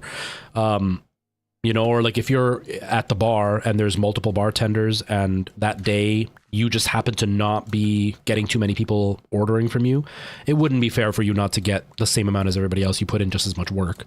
So I get the sharing thing, but sometimes you see restaurants where like people are getting tips shared and like the owners will take a part, and it's like, what are you doing? You own the restaurant. Why are you taking part of their tips? That's always weird to me. But yeah, our tipping culture, it's different now because prices are so much higher since the pandemic started. But I know for me, it was really common to leave $2 for every drink that I got. So, you know, if I bought like a $5 mixed drink, I'd pay $7 or $8 and they would keep it. Or I'd be like, here's 10, give me $2 back and keep the rest. And that was for every single time I purchased. Yeah, it's, and especially when you're on vacation, you're less responsible with your money. So you're going to throw away more money. Yeah. People who are vacationing. Oh, some diamonds. Yes. Definitely can tip quite well. Hold on. In Canada, we had the opposite problem because obviously we're getting tourists that are coming from Europe and from places where they don't normally tip, Asia and stuff. And then they would come and they would be like the worst tippers. And so it was always the opposite for us because we didn't get paid enough. And so we needed those tips. And like we never, every time you saw a tourist from like Europe or Asia, you're like, oh crap, we're not going to get tipped. So it usually like made it a bit harder. Yeah, it was rough, but then like you'd get American tourists and then they would tip well. Yeah, it was a weird mix. The restaurant I worked at was a tourist destination, but it was a rich destination. So the tipping was usually good, even from people who normally wouldn't tip. They still tipped decently because they were wealthy. Like Nicolas Cage had a house there for a while in this town. I don't know if he still does, but I remember it was really big news because he had a house in this town and he bought the house, I think he had it built, I don't know, but he bought the house. And before he went to vacation in that place, he sent a letter to the mayor saying that he didn't want to be harassed while in town and to send out a message to the people that lived in this town, because it's a really small town, but it's a historical town, to send a message to the people of the town that they were not to approach him. And if they did, that he would be more than willing to take them to court for harassment. And so people really were unhappy with Nicolas Cage hanging out in this town because that's a really arrogant thing. So I've never been a fan of Nicolas Cage ever since I heard that. It was a really big deal when that happened. But this place, we have celebrities come in all the time. And it's a tiny, tiny little restaurant. It's part of like a ghost tour. It's an old house that got converted into a restaurant. My friend owns it actually. And it's a beautiful, beautiful old town. It's been there since pretty much Canada was even just a colony. And so we get a lot of really wealthy people. So that always helped. But like now I live in a tourist city, but it's not a wealthy tourist city. It's like the Las Vegas of Canada. So like you get all types of people that come out here. I'm glad I don't work in restaurants out here. That would be frustrating. All right, Merle, ride your bike. Be careful. Be careful.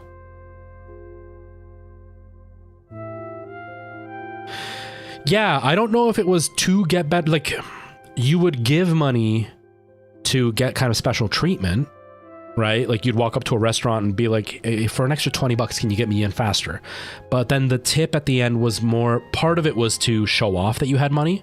You know, you'd want to like flex to your friends of like, look how rich I am. I can throw away this extra money. Oh, they charged me $100. Here's 150. Keep the rest because you were good. Part of it was to show off. Part of it was to actually like reward the person, right? Because obviously the people who were implementing this at the beginning were the wealthy, the very wealthy. And it's always those poor people. You worked extra hard to make me notice you, and I've got lots of money, so here's a little bit of extra for you. It's nothing to me, but it's going to be the world to you. That was kind of what was behind it. And it very much became a reward for doing good work. So like if you came in and you treated me well and you were fun and you were nice, then you would get a tip. And so now this is me guessing 100%, but you know, people notice those things, right? Like people start seeing that, hey, if I'm extra nice to these people, they'll give me more money. And so you start being nice to everybody. And then other people notice you're getting money because you're nice, so they start being nice. And so then everybody's nice and everybody's doing a really good job. So then tipping just kind of becomes the norm until eventually people who aren't always nice are still getting tips anyway, just because it's become such a custom. And then tipping just becomes, that's part of the bill. And so then you end up getting people who work at like DoorDash who are like, well, if you can't afford a tip, you shouldn't be ordering DoorDash. You shouldn't be working for DoorDash if they can't pay you enough to survive without the tip. It shouldn't be up to me to pay your tip. DoorDash should be paying you enough. And the tip should be for you doing extra good work. But like if I order DoorDash and it says it's going to be here in 20 minutes and then you show up 45 minutes later, why should I give you extra money for doing a worse job? Right? And I'm not saying that DoorDash workers don't work hard or don't deserve to get paid. It's just don't get mad at the customer, get mad at the job for not paying you well. Right? But billionaires have gotten us all convinced that we're all the problem and not them stealing money from us, right? It's crazy. But yeah, tipping all started off as like a good, kind gesture, and it's now turned into an expectation, which is why I don't like tipping.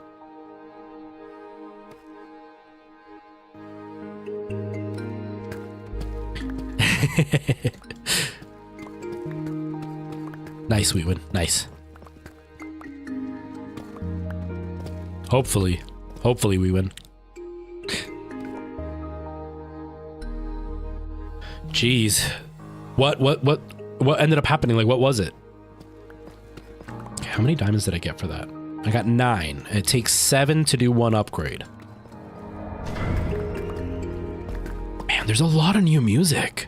This update brought a lot of music to this game. I don't know how I feel about it. I like the classic music, but it is nice to have things mixed up. Crap, I should have brought more. I didn't think of the torches. Oh. That's annoying. That's really annoying.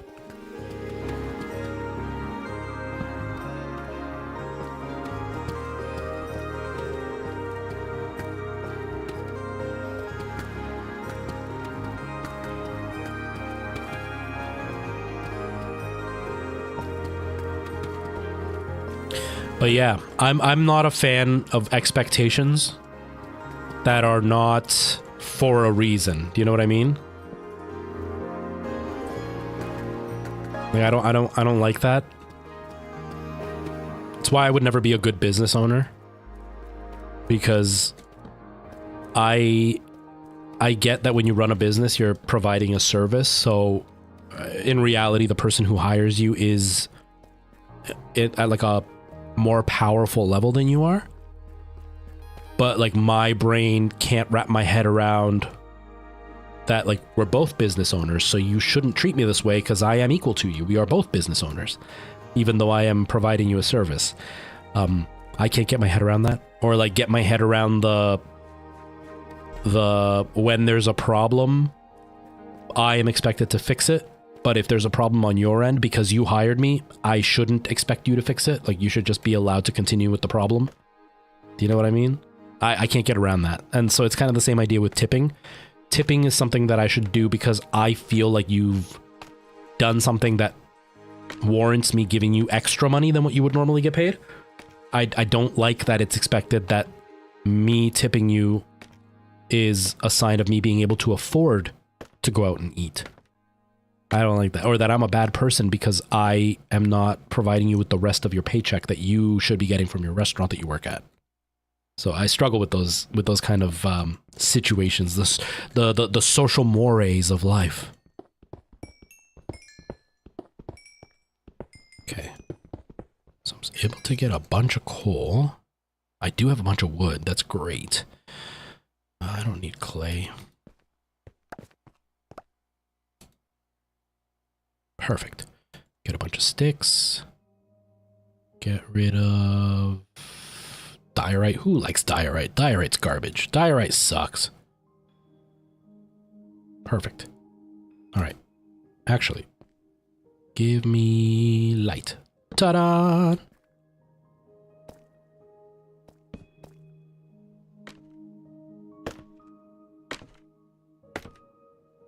Mark Leap, hello. Sausage rolls. Wait, what about sausage rolls?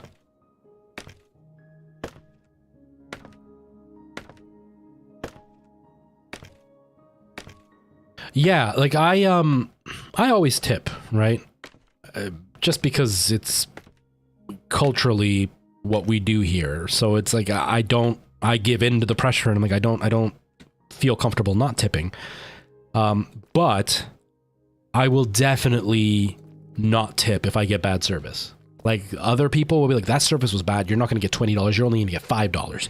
For me, it's like that service was bad. You're not getting a tip. You don't deserve it. But it shouldn't be that your service was so bad you don't get a tip. It should be your service was so good you got a tip. But I still give in just because of social norms. But my brain still goes, I don't want to be giving this tip because all you did was pour the coffee into my cup and give it to me. You didn't like walk it to my car. You didn't do anything special for it. You literally just handed it to me at the counter. And like I typed it into the computer. Like I did half the work. You know what I mean? It's like this girl just popped up on my For You page, and even though what she said just kind of came off, I can see why people would get mad at her. At the same time, I was going, amen, amen, because she goes, I don't like that Subway asks for tips. I told you how to make the sandwich.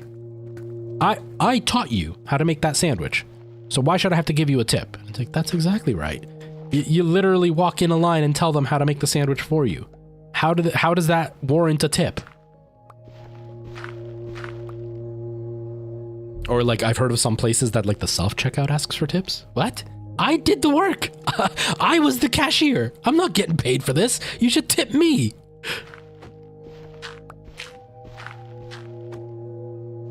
Yeah, we were just talking about how like Europe is a lot less expected to be a tipper, but here it's there are videos all over TikTok here where you'll see somebody working at DoorDash and their response is, well, if you can't afford a tip, then you can't afford DoorDash. Except DoorDash charges me extra for them. So why should I pay you if I'm already charged extra for DoorDash?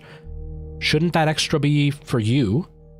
And shouldn't you be mad at your boss that they're taking it instead of you? Right? But it's we've been brainwashed as North Americans that we are to blame and not the billionaire that is taking that extra $2 or $3 from the driver who barely makes enough to pay their bills. That extra $2 means nothing to the billionaire, but they still take it. And then they say, well, you should blame him. Be mad at him for not giving you more money. Except it should be the billionaire that gives you more money, and that's who you should be mad at.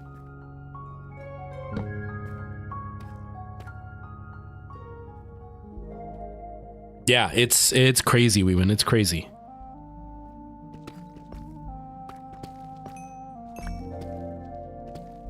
And people will like full-blown defend these people. You know what I mean? Like in my government in particular, there's two parties that fight a lot, and the one guy is a scam artist. He's a grifter. I don't care if you like his political party or not. I mean, I do care because I don't like what they have to say, but still. But like the guy in particular is a grifter because one of his biggest things he talks about is how, you know, the government is like, these people are living off the taxpayers' money, and like, you know, welfare is bad because people live off the taxpayer money, and they're one of the big things he was talking about was like how the radio stations, the Canadian radio stations, are paid off by the government, and they're living off government funding, and that's not fair. Except he's a government employee, so he literally lives off government funding. Not to mention he's never held a real job. He's only ever worked in politics, so he's only lived off government funding from our taxes. But he's convinced everybody that the radio stations are the bad guys for taking money from the government. And he's not a bad guy for taking money from the government, because somehow his money from the government is good money from the government, but the radio's money for the government is bad money from the government. And people believe it. So it's the same idea with tipping. The billionaire is taking your money, not paying you enough, but it's my fault that I didn't give you more money that the billionaire stole from you. It's nuts. It's nuts the way that the ultra wealthy have convinced us of this, and that the ultra wealthy have convinced us that when we say we're mad at the rich, that we mean the guy who makes like $400,000 a year. Yeah, he's rich and he lives really, really well, or she lives really, really well, but that's not the person who's screwing me over. Although the the rich are trying to tell us that that's who the problem is. But the problem is like the 40, 50 people on the planet that have all the wealth and convinced us that someone like Taylor Swift is the bad guy because they've made multi-million dollars. But the billionaires are the problem. They're the ones that have done it. But they've convinced us all that they're not the problem. They're the good guys. I don't know. Human nature is weird. Human nature is weird. I don't get it. Nautical Soap, how you doing? Welcome. Welcome, welcome, welcome. Yeah, the dark. Yeah.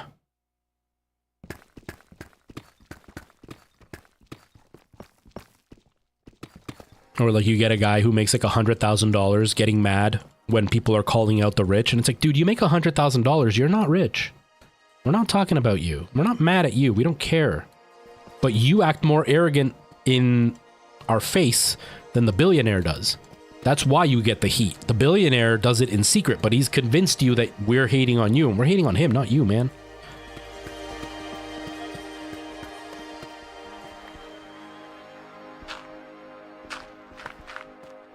Okay, I think I've gone far enough to start doing the little holes where I'm going to put in... The little holes where I'm going to put it in. The little holes that I put the dynamite in. That's what they call it. The dynamite.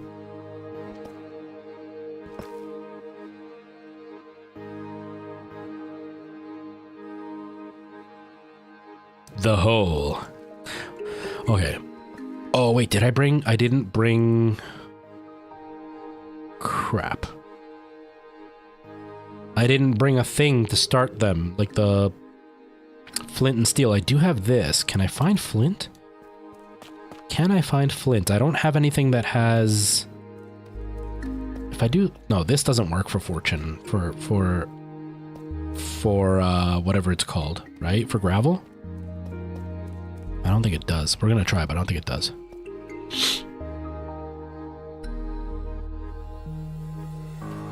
Yeah, and there's like a lot that people do who are wealthy, but not ultra rich. Do you know what I mean? And like, that's why, like, that's not who the problem is. The person who started their own business, who, you know, is hiring 20, 30 people. We do have a flint. Yes. You know, they're wealthy, they're rich. They're probably never gonna have to worry about money. Sure. But like, that's not what billionaires are doing. You know what I mean?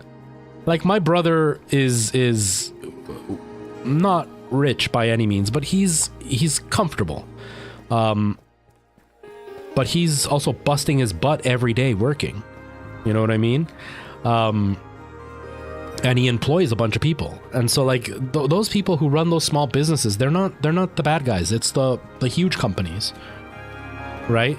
It's like there's this really weird thing that they do here in Canada where grocery stores, where grocery stores will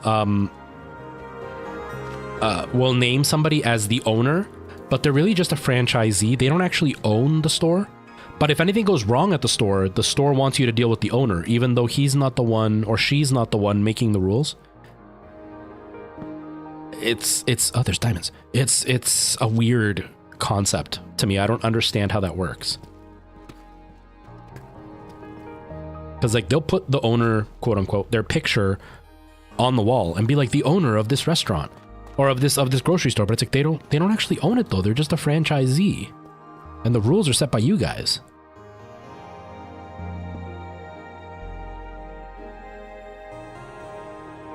Very pretty. Yeah, his car's really nice. His car's really nice. Yeah, exactly. Nautical soap. That's what happened to us. Okay, hold on. I guess I'll go 5. 1, 2, 3, 4, 5, 6, 7. I'll go 7. And that's exactly what happened to us. We work for a grocery store. Like, that's one of our contracts. And the grocery store, the company got hacked. Someone broke into their systems and were holding their computers for ransom. And basically they couldn't have access to a bunch of stuff. And because it was all locked up, they couldn't pay us for that month. And when we called to the store owner, the store owner's like, no, you have to call the store, the actual company, and deal with them. When we would call the company, they'd be like, no, you have to talk to the store owner to pay you in cash. But the store owner is like, they don't allow us to pay in cash. We have to get permission from them. And so it's like the store owner is the one being blamed when it was the big company that was the one that was hacked. It wasn't the store owner. And we were just getting sent back and forth, back and forth. So it's a really, exactly what you said, Nautical Soap. It's a real good way for the company to be able to say, well, the store owner is the problem. But like the company's not letting them do anything. So how is it the store owner's problem? You know what I mean? It's really messed up. It's a great scheme to get the blame off of you and get it on somebody else. Not too much, Infinity Gamer. I'm just looking for diamonds. Haven't had much luck. We got a few. We got a few, so I can't complain. Let's go back and get the one that I saw at least. It's kind of the same thing that I talk about with gaming and the CEOs. That the CEO is the one making the decisions, but then they blame the dev when things don't go right or when something goes wrong. And then the dev has to deal with all the drama, even though the CEO is the one that did all the decisions that led to the issue. Like recently, Bobby Kotick, the guy, the wonderful human scumbag trash heap that runs Activision Blizzard, he was under investigation because there were a bunch of reports of like harassment and stuff that had happened. And he was, when it first came out, he was all, oh, we're going to stand behind our devs and we're going to do everything we can to give them a safe environment. Now that the heat is off, it turns out that he paid for his own company that he chose to run the investigation. That's a conflict of interest. They can't give you a just answer if you're paying their paycheck, right? And then when he found that nothing was wrong and that everything was lies, his response was that it was clearly people who were just disgruntled trying to get revenge on the company. No, dude, you just didn't run a good investigation. But the heat's off of him, so he's going to get away with it and nothing's going to happen to him. He's still a multi-billionaire. He's still going to have his company and everybody else looks like the bad guy, even though it was his company that caused all the issues. It's a great scheme, and that's how billionaires get away with everything, right?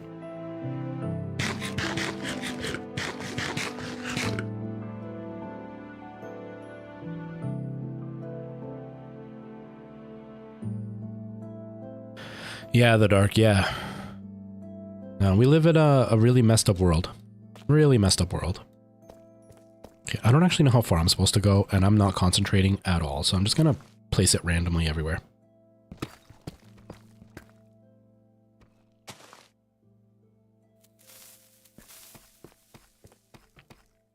I'm gonna sneeze. Oh, my allergies are bad today.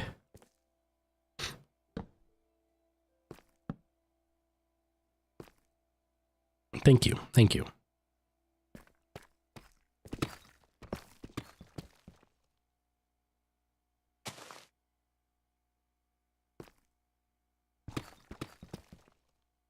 I'm not used to using the scroll wheel for selecting my inventory. I use my MMO mouse normally, and I can just press it with my thumb, but here I have to scroll, so I keep scrolling past it, and I don't mean to. No diamonds. No diamonds.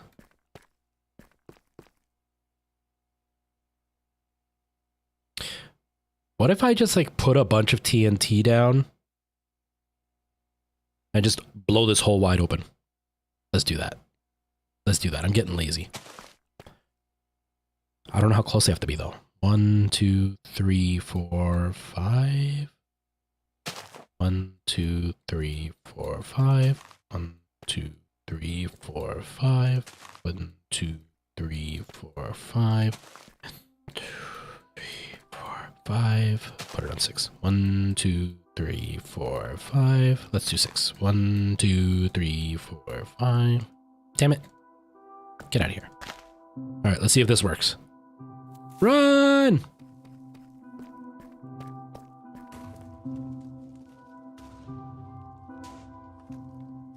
Oh, I didn't reach. That's okay. We got a few done.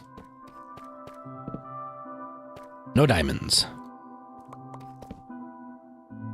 Damn ray tracing, can't see it because of the shadows. Doo doo doo. This is one of my favorite Minecraft songs. I love this song.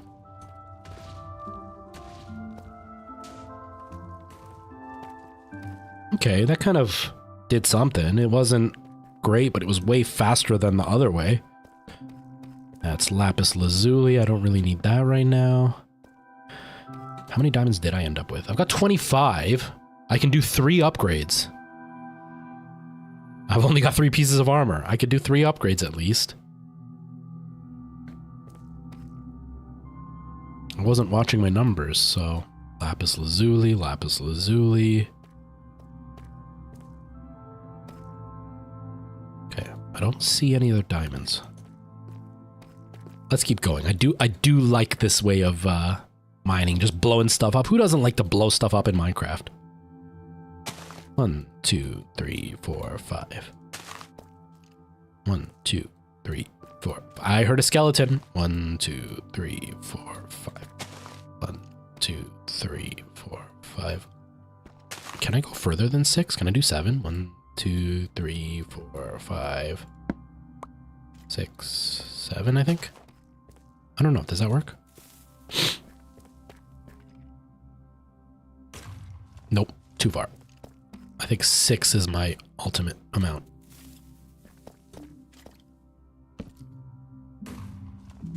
No, it didn't reach that either. What the heck? I can hear the skeletons. There must be a cave to my left here. Right there somewhere. Ooh, I wonder if it's a mine shaft. Maybe it's a mine shaft. Should we go look for the mine shaft? Should I get distracted and lose all my diamonds if I die and get caught by skeletons? I think I should. I think I should. I think it sounds like a plan. Alright, no more diamonds here? No diamonds. Alright, skeleton, where were you? Sounds right about here. He might be up. I can't see because of the ray tracing. It's so dark. Okay. We even have like the cave style music. Oh, there it is. Whoa, whoa. He was right on me. My hearing is so good. I dug right where he was standing. I am so good at this. It is a mine shaft. Oh, I'm so good. I am so good. Predicted it and everything.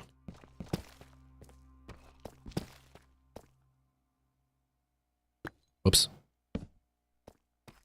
Okay, that's a dead end. I've only got 18. I got more, right? Oh yeah, I've got a full stack. Man, I got all this junk. All just taking up my space. No problem, Ewan. Go do your thing. Make sure he hasn't, like, burnt the car down. Railroads.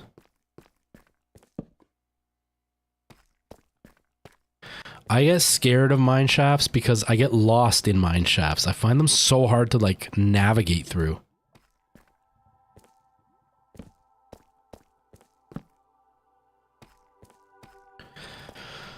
Okay, let's keep going. Let's keep going. And some iron. I got plenty of iron, though, so I don't need any. The lava.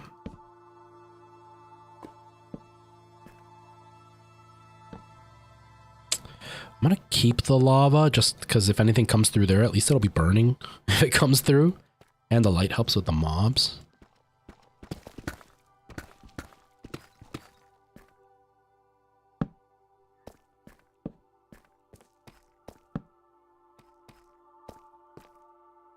Oh, there's a lot of lava over there. This seems kind of like a broken mine shaft that spawned. It doesn't seem to have anything. It's probably like within the rocks, so it's probably not very easy to find everything. I don't think there's anything special in here except for treasure. Like a few chests with maybe some like diamonds or like mine carts or something. So it may not be super fruitful, but it's worth an investigation anyway. You never know. You might find something cool, especially after an update.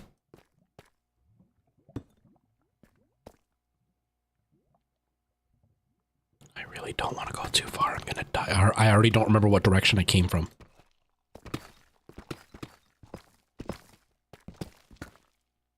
I already don't remember. This seems like it's gonna be a bad idea. I feel like it's just gonna lead me to a regular cave. I don't really want to go to a regular cave.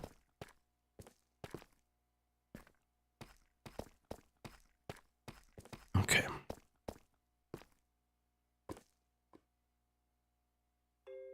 Can't see.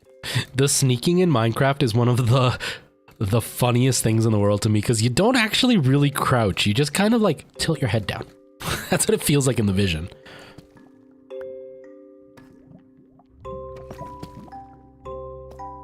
This is another good Minecraft song. This was the song that played. I've told this story before, but when I played it in VR for the first time and I was lost and then I found my town, this was the song that was playing. Just picture it. It's playing this song and it's raining and I'm on a river on my little boat and I see this town in the distance after I've been lost for like an hour trying to figure out how to get back to my original base. And I'm just looking in the distance and I see this town and this song's playing so perfectly, giving you that feeling of like, I'm finally home, I'm safe, everything is good, finally. Only to find out it was an abandoned village town that had nothing in it and it was nowhere near my original base. The heartbreak I felt after having this reassuring song playing, but it still gives me that reassuring feeling when I hear it come on, because it still reminds me of that moment of relief that I thought I had found my own little town. Okay, there's a minecart. Is there anything special in it? Oh, I got a golden apple. I've never gotten an enchanted golden apple, ever. Okay, get out of here. I don't need all this right now. I do have to build my house, but I don't need all this. Get out of here. I don't need the sandstone. I don't want the gravel. Definitely don't want the tuff. Who even uses tuff? It's so ugly.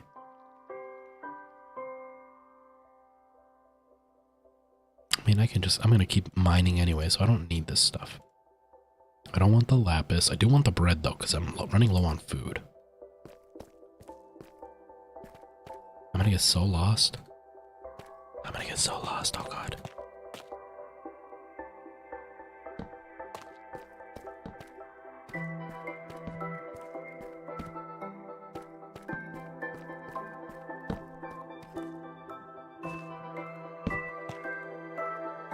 Okay, dead end.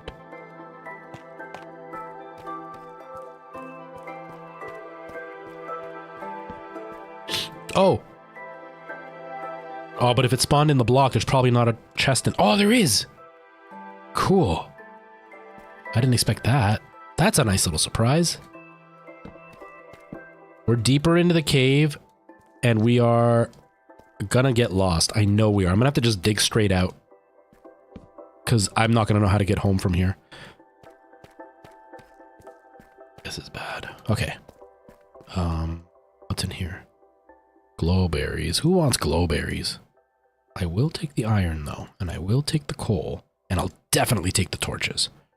Of course you want a name tag. Who doesn't want a name tag? Actually, should I take the glowberries for food? I'll take the glowberries for food. Just never know.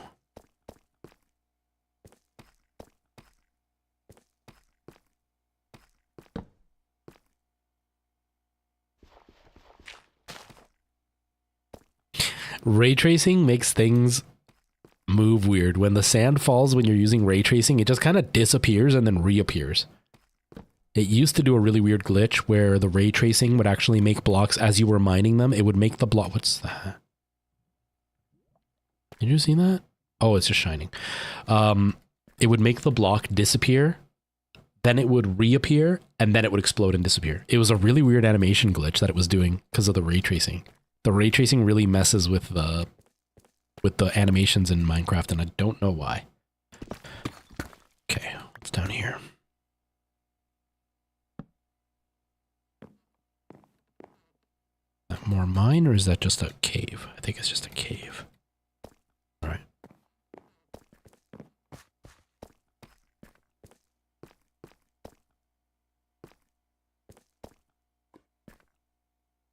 That seems like a dead end. dead end. I think that's it. I don't really want to go looking for an open cave area, because usually these minecart areas lead to an open cave, but I don't want to go to an open cave. I was just doing this because we heard the skeleton, and we might as well explore while we're doing it. But now that we've heard the skeleton, what's down here? Oh, okay. Now that we've gotten rid of the skeleton and we've lit up this area, we should be okay for mobs, so we can just continue. Right? Yeah.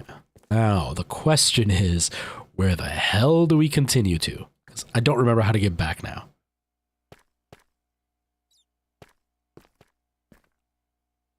It's in here.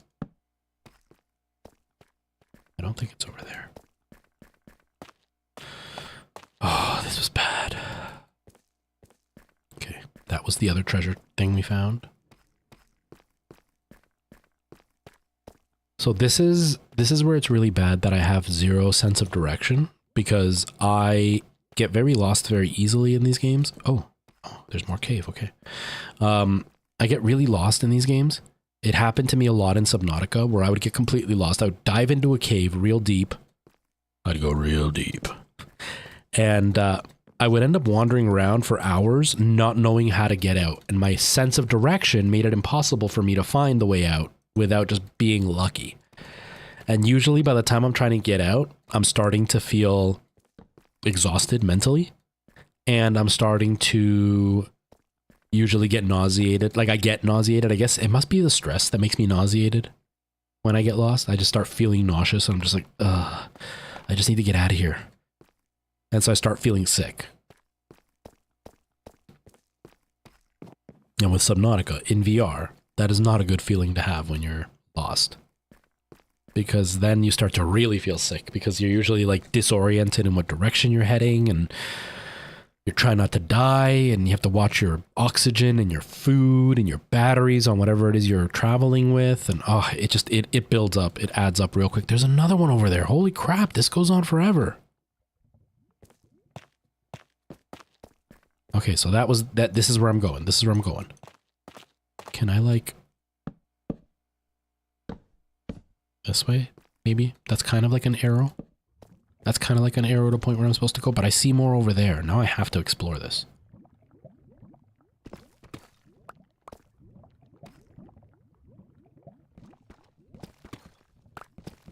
But yeah, I'm really tempted to play Subnautica on the channel. It's just, it's going to be a long process, because I have to figure out a way to get chat on screen and to, you know, have a somewhat decent VR experience for all of you to see. Not to mention, TikTok makes it a little bit more complicated. Okay, it was nothing. It's just dead end. TikTok makes it a little bit more complicated because of the overlays that I have with TikTok, because obviously I'm using a vertical layout, because most people watch TikTok in vertical position. And if I go vertically, obviously I end up with like a gap at the top and at the bottom, because the gameplay window is horizontal. But in doing that, it makes it hard for me to figure out what to do, because on Twitch or YouTube, I use a green screen when I'm in VR, just to make it a little bit more immersive. And for everybody else, I mean. But using a VR or using a green screen on TikTok would be really weird, because you would end up with just me floating on a black screen. So I have to figure out a way to do the layout. Ah, we're back. Yes, we did it. I have to figure out a way to do the layout on TikTok while using a green screen. I've been playing with the idea of, like, maybe shrinking the gameplay window a little bit, and then like adding an expanded one behind, and like blurring the expanded one or something, and then having me green screened in, so that way at least the whole window is taken up, maybe. Or I've seen one, I can't remember how they did it, but I saw one where the person, they had the regular gameplay window taking up the space in the vertical window, so it was very small, but then they had like a zoomed in portion. But I can't remember if it was like they They did the full gameplay at the top, and then below it, they did a zoomed in version so you could see a better image, but the top one would show you the full image so you could still see what was going on, but the lower one was zoomed in so you could see it in more detail, and they were using a green screen. Maybe I'll do something like that. I don't know. I haven't fully decided yet because I do like the green screen for VR. I just don't know how I would do the overlay for TikTok for it to work, but I want to do Subnautica because Subnautica is so fun. 2, 3, or maybe the raft. That's something I've never played. That might be something worthwhile. 1, 2, 3, 4, 5, 6. 5, 6. 1, 2, 3, 4, 5, 6. 1, 2, 3, 4, 5, 6. I feel like the torches are causing an issue. Let's see if that works. If it doesn't expand, then the torches, I have to take them down as I put the TNT down. Yeah, the torches are in the way. That's the problem.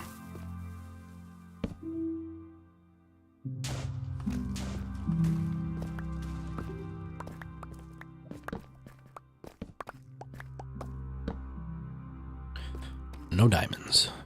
Lots of gravel. No diamonds, though. Okay, let's keep going.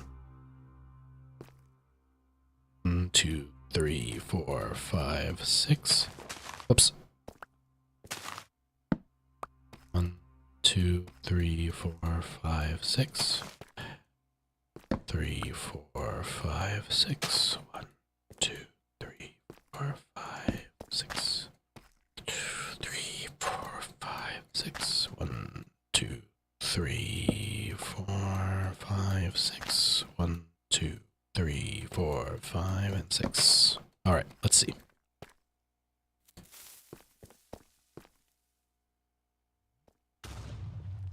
Why?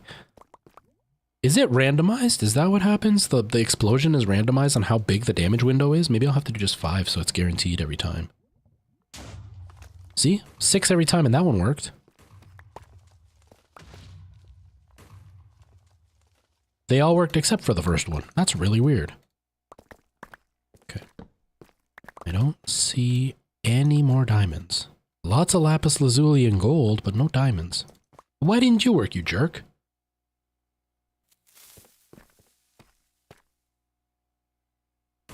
The damage indeed differs. Damn it. Okay. Well, that's okay.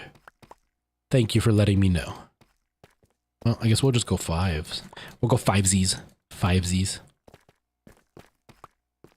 Okay. How long have I been live for? 2 hours. Okay, I gotta stop soon. Okay. 1, 2, 3, 4, 5. 1, 2, 3. Actually, you know what? Let's go back to the regular strip mining method. Because this is okay, but it's not doing a huge hole. I don't actually know the distance. Actually, we know 5. 1, 2. Actually, how big is this? 1, 2, 3, 4. So it's like a 5 block damage thing. 1, 2, 3.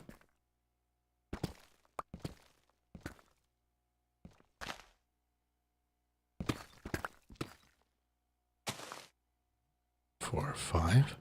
1, 2, 3. So I'm just going to do 5 spots, I guess. This is what I don't like. It takes concentration for my brain to do it. 1, 2, 3, 4, 5. My brain doesn't concentrate well like this.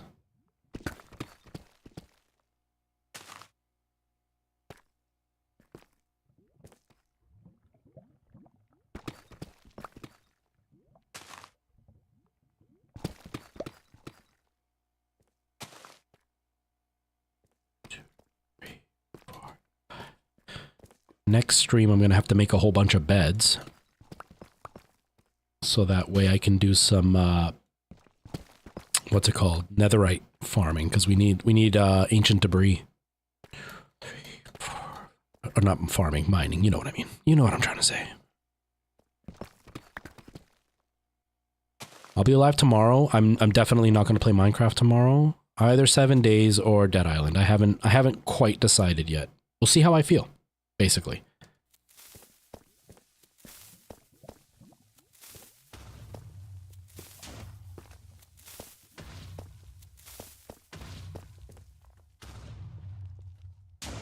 Thank you. Ouch.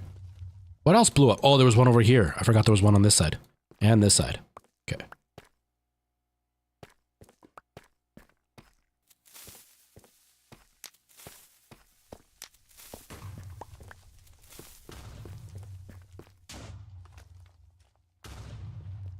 Is that all? I think that's all of them. Okay. Let's see what we got. Did we get lucky? Ah, we got lucky on the first one here. The very last one, actually, but the first one I looked at. Cool. So worth it instead of the other way. Anything. Anything. Anything else at all. Lots of lava. Could have killed myself with this amount of lava. Holy crap, that would have been bad. That would have been really bad. Oh, that would have been so bad. Oh, I'm out of torches. Dang it. Anything? Dudes might spawn in there. I don't want them to spawn in there. Okay, well. Whatever. I'll risk it. I'll risk the dudes spawning in there. Okay, first let's get the diamonds that I found. Before we, look around just in case, because I don't want the lava to show up. That wasn't very many. We're at 31.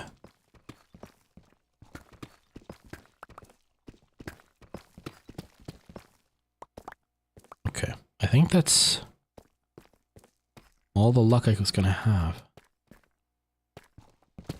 I'll take it though. 31 diamonds? That's not bad for 2 hours, and like an hour of that was spent me talking or just kind of wasting time. There's usually lava by... I mean, there's usually diamonds by lava, isn't there? Oh well. Whatever. I'm asking stupid questions right now. This isn't bad. I can't complain. So my plan is to be live tomorrow, probably around the same time as today. Either 7 Days to Die or Dead Island. I'm not 100% sure. Maybe I'll play something totally different. I don't know. We'll see. Minecraft is a lot of fun for me, but it's really perfect for when I'm tired because I can just kind of play without really thinking. I don't have to feel the pressure of paying attention to my gameplay. 7 Days to Die, I really have to pay attention or else I die. And Dead Island, you don't have to pay attention as much, but it's still very action-packed, so it requires some kind of energy. But this is just chill. It's really nice. So definitely not going to play this tomorrow unless I'm completely dead tired. Actually, I don't even know if I'm going to stream tomorrow because my dad's funeral is Saturday. I don't know if... oh, it doesn't even reach. I don't know if I'll have the energy to stream tomorrow because I have so much to do. I have a bunch of stuff to do tonight to get things ready for his funeral. So we'll see. We'll see how I feel tomorrow. Did you miss what part, Weewin? What part do you think you might have missed? I don't know. I don't think you missed anything. I think I found like 5 diamonds since you left. Oh my gosh. Oh, I hate that. I hate that. I did that at work about 3 months, no, maybe 4 months ago. It was still cold outside. And when I'm working, I sweat a lot. Like, it's really exhausting for me because I'm very, very active at work. And I have to take out the garbage halfway through the night. And I was working and it was in the middle of a blizzard. And I went outside to take the garbage out. And I stupidly forgot that... I'm just going to upgrade I'm going to clone these. I stupidly forgot that... Well, no, I didn't forget. The back door that they had, it's... It was a door that had a push handle on the inside, but on the outside it was just a flat door with no handle or anything. So I opened the door, and I went outside, and then a big gust of wind came, and I opened it and dug it into the snow, but a big gust of wind came and freed the door, and then a second gust came and slammed the door shut. And because there's no handle outside, there was nothing I could do to get back inside. And because it's the middle of the night and it's a restaurant, I have to lock the door when I'm working. So the front door was locked, my keys were inside, my phone was inside, and I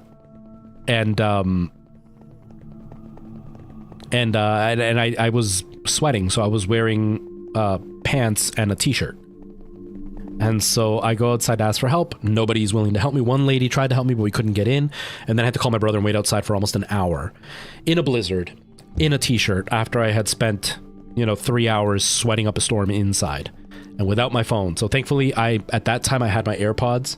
I use Sony headphones now, so using Siri is a bit tougher with those, but I had my AirPods and they were able to connect to the phone. So I was able to like vocally text my brother and be like, hey, I'm stuck. Can you come inside? Can you come get me?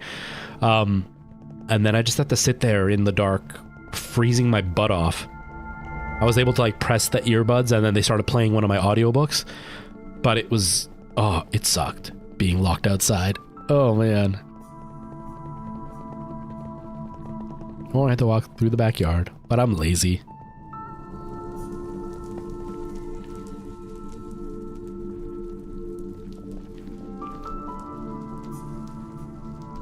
Yeah, the lady, and it was a rough night. That was a rough night. Thankfully, I didn't get sick or anything. It was fine. Oops, did I kill the Allay or whatever they're called? Whatever.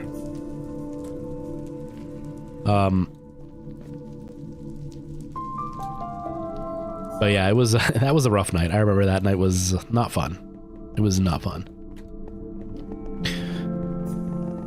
Yeah, not lots of inventory. It sucks. Yeah, like the lady. So it was a group of people because of the snowstorm. They were out there cleaning out the snow from the parking lot for the next day. None of them were willing to help me. And the one lady that was willing to help me, we went to the back and we tried, and we couldn't get the door open. There was just nothing, because when it closed, it locked, and it was one of those ones you had to push the bar to open it. So there was no way to unlock that part to get into the store. But she tried to help me. But then afterwards, like, she was like, "Sorry, I couldn't help you." And that was it. And like, I get it. You don't want a stranger sitting in your car for a while, but like, I was in a t-shirt. It would have been nice if she would have been like, "You could sit in my car for a little while," or like, if you're still cold, you can come up to me and, sit in my car for a bit to warm up again before you come back out. But she didn't. And I just sat there freezing my butt off. I get it, but still, it would have been nice. The offer would have been nice. You know what I mean? But yeah, that was not a fun night for me. It was a very, very cold night. Thankfully, ever since then, they've fixed their door, so there's a way to get in now if the door closes behind me. And now it's summer, so it's not a big deal. If I get locked out, I can chill outside, no big deal. Okay, where's the netherrack? So, for anybody who does play this and hasn't played it in a bit, or anybody who hasn't played this and is thinking of playing it, this is how you get more. So this little arrow thing at the bottom of the screen there, the one that's highlighted right now, that is what you use to upgrade your diamond armor into netherite armor, like this, like the netherite pickaxe, rather than like the diamond sword. So you need one of these, and then you need the ancient debris to turn to netherite so you can do it, and gold. But to get these, you can either hunt a bunch of bastions and die multiple times, because the dudes at the bastions are a pain in the butt. Oh wait, no, you just used a regular smithing table. What am I doing? I didn't need to come all the way out here. Oh well. You go to the smithing table to make more of these. And all you're going to do is put it in the middle. Then you're going to take your diamonds and put 7 of them. Then, piece of netherrack. Or wait, other way. Piece of netherrack in the middle and that thing at the top. There you go. And now, I've got another one. So now I've got a total of 4.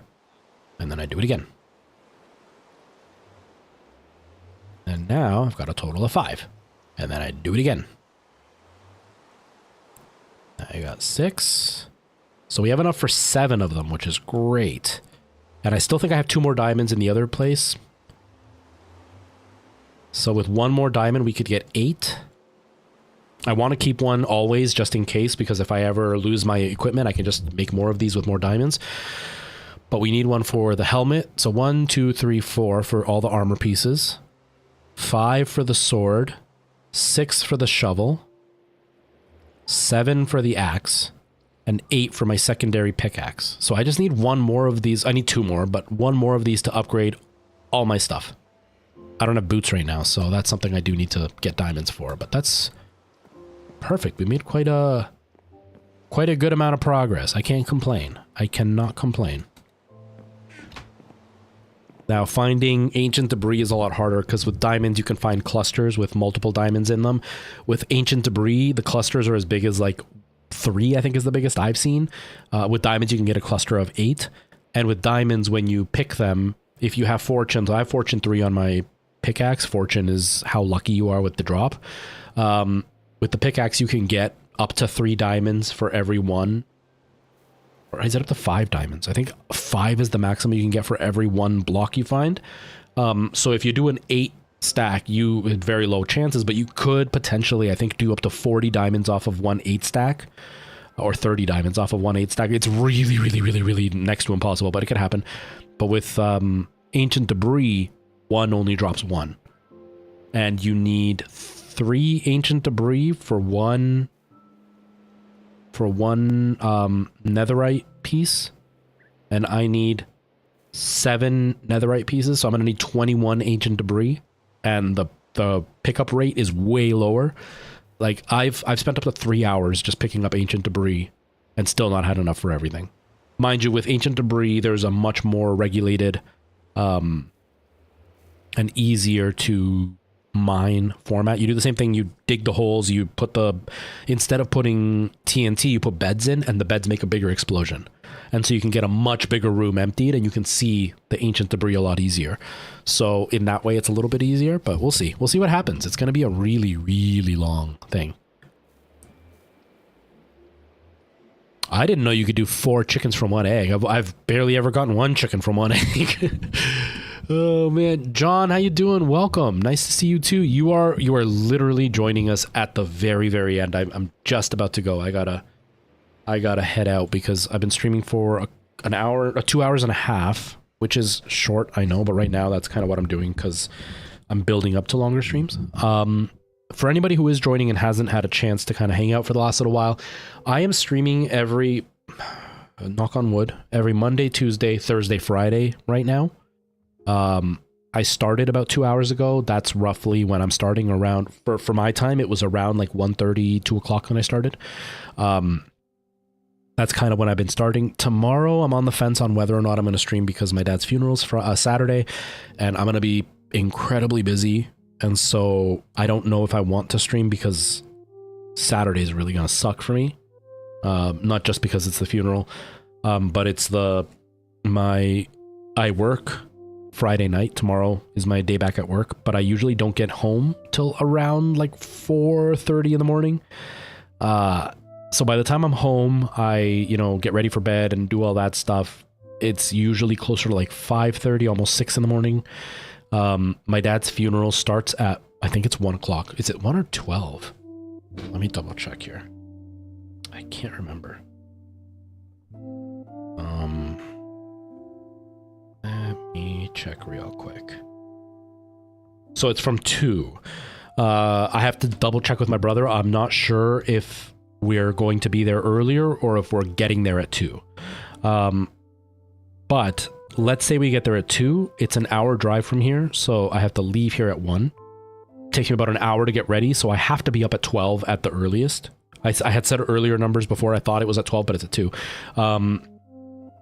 So I have to be up by 12 at the earliest, but if I'm getting to bed at 6, that's a 6-hour chunk to sleep.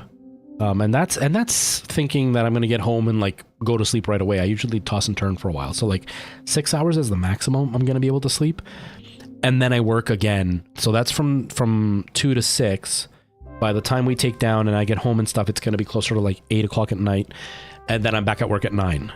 And I don't get home till about 5 in the morning. So I'm going to be up for about 20 hours, go the whole time. I'm also performing with my band. So I don't know if I want to stream tomorrow because that's going to be my last chance to rest before, 48 hours of go the whole time. And 20-ish hours without a break. So I don't know if I'll stream tomorrow, but I'll definitely be back Monday for sure. So Monday, Tuesday, Thursday, Friday is when I'm streaming around this time. I'm doing a weird mix of stuff right now. Like today we're doing Minecraft. Yesterday we were doing, or Tuesday we did 7 Days to Die. The day before that we were doing Dead Island. I'm kind of just everywhere right now. But that's kind of where things are. So yeah. What's the tattoo? It's a variety of stuff. I've got theater masks that are made in like Dia de los Muertos type of makeup. So like they've got like the celebratory makeup put on them. And then this is a koi fish that wraps all the way around. And I've also got, this one's harder to see because of the lighting and the position.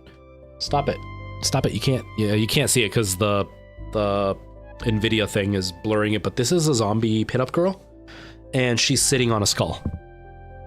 So that's what it is. It's a variety of a hodgepodge of a tattoo. It's not fully done. I have to get it all colored, but it's expensive and I don't have the money for it. So it's just kind of stayed half colored for years now. It's been like 8 years since I've gotten it worked on. But I do have to get it colored in at least that much. I do want to get some more work. I would like to get like a full sleeve, but I don't know if that's going to happen because this has been about, oh God, $1,500, somewhere between $1,500 and $2,000 for what I have so far. Something like that. So if I want to do more, first I have to color this. It's going to be at least another $500 or $600 to get it colored in. And then if I want to do more, it's going to be another like $1,000. So yeah, it's a lot of money. It's a lot of money. And I don't have that kind of money right now. Unless I make it as a famous streamer, I don't have a lot of money right now to do that. So we're going to have to hold off and deal with the black and white for now. Yeah, I like the koi fish. That one was the only one that was on a whim. That was the only one that I was like, I'll get a tattoo. The theater masks I had been contemplating, and there's a bunch of flowers all over it.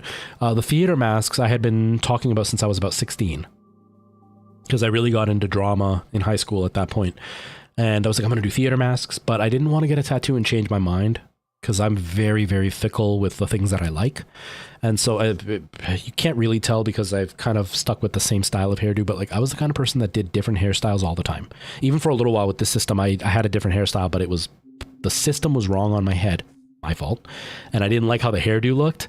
And so I cut it to match how I normally did my hair. And now that the system's on right, I think I would have liked the hairdo better. But can't put the hair back. Anyways, I'm very finicky. So I was like, I'm going to wait and pick a tattoo, and if I like it, for a couple years, then I'll get it. So at around 16, I had decided theater masks or a cross. And by the time I was 19, it was like, yeah, I still like the theater masks. And I went to theater school and I was going to get it. My plan was once I graduate theater school, I'm going to get theater masks. And then almost every one of my classmates had theater masks. They had the traditional theater masks. And that's what I wanted. The original, like, happy and sad faces. And so I was like, I'm not going to do that. So then the years went on. I still liked the theater masks. I still wanted to do it, but I wanted to find a way to make it unique. Then a friend of mine, she got 2 women's faces put on her ribs. And the women had makeup on. And the one had happy makeup and the one had sad makeup. It was like a skull, Dia de los Muertos, like skull makeup on their face. And one of them looked sad, one of them looked happy. That was her rendition of theater masks. So I was like, I could do the opposite. I can do the theater masks with the makeup on. And so then I did that, and that's what I ended up with the 2 theater masks. So that was planned for a long time. And I really liked it, and I was so happy with it. And I was like, I want something else. So I called my tattoo guy. I was like, hey, when do you have time next? And he's like, oh, I've got time next week. I was like, okay. So then I booked, and I walked in. He's like, what do you want? I'm like, I don't know. I'm like, let's do a koi fish. He's like, okay. And so like I had Googled what a koi fish meant. I kind of liked the idea, and I was like, yeah, let's do that. And so then he's like, come back tomorrow and I'll get it done. And so then I went back and then he put the koi fish on.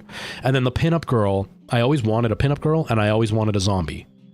But because I worked in healthcare for so long, I was like, a pinup girl, it might be a bit too sensual. And people might get like upset that it looks like I have like a half naked girl on my sleeve. I just like the whole aesthetic of pinup. It's not so much about the naked woman. It's like the 50s art style and stuff that I really liked. And then with the zombie, having a dead body on your body just seems kind of shocking. And I'm a little bit different, but I'm not super comfortable making people uncomfortable. And so I was like, I don't really want just a zombie. People won't get it, especially if I'm dealing with a bunch of 80-year-olds. I won't be able to explain it to them. So I was like, you know what? If it's under my arm, why don't I get a pinup girl and make her into a zombie?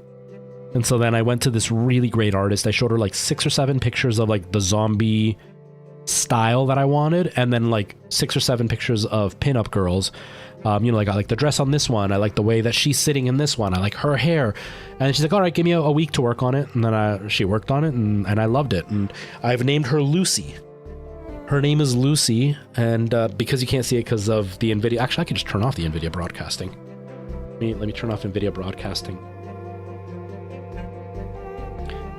And I'll try to zoom her in a little bit so you can see a little bit better. So if I go to camera and just expand it a bit, if you look... Get out of here. If you look... So she's got like a little flower in her hair. She's got no eyes. Like her eyes are just white, milky color. And then she's wearing a polka dot dress, and she's got like her pantyhose showing and stuff, and she's got her little high heels. And I love that she's got veins on her high heels because that's where my pulse is. My actual pulse is right on her vein. So one, it makes it easier for me to take my own blood pressure. And two, it just kind of makes it feel like she's alive. And then she's sitting on a skull just because of the position she was in. Misty wanted her sitting on something, so I was like, yeah, just get her to kind of sit on a skull. And so that's Lucy, my pinup zombie, which she's my favorite tattoo out of all of them. But she's the one that nobody really gets to see because obviously she's under my arm, so it's not a very easy tattoo to show people. And it's that one's my favorite. The masks are the ones that mean the most to me, but the pinup girl is my favorite. Absolutely. Absolutely. Yeah, exactly, Morris. See, you called it. Yeah, I love it. I love it. I want to absolutely get her colored in. I want her to I want the dress to either be keep it just black and white, or I want her to be wearing a red and some other color, and I want her skin to either be green or a purplish color, somebody who's held their breath too long, they go purple, kind of like that kind of color. I don't know. I like purple, but I haven't fully decided. I definitely want her shoes to be either black or bright red. And yeah, it's a work in progress. I'll eventually get there. What's the Minecraft? What version? It was the 1.20, but I'm done for the day. I was talking to my wife about getting my first tat. I told her I wanted something Pokemon Mario gaming related. No way, man. Do it. I was just saying I want to get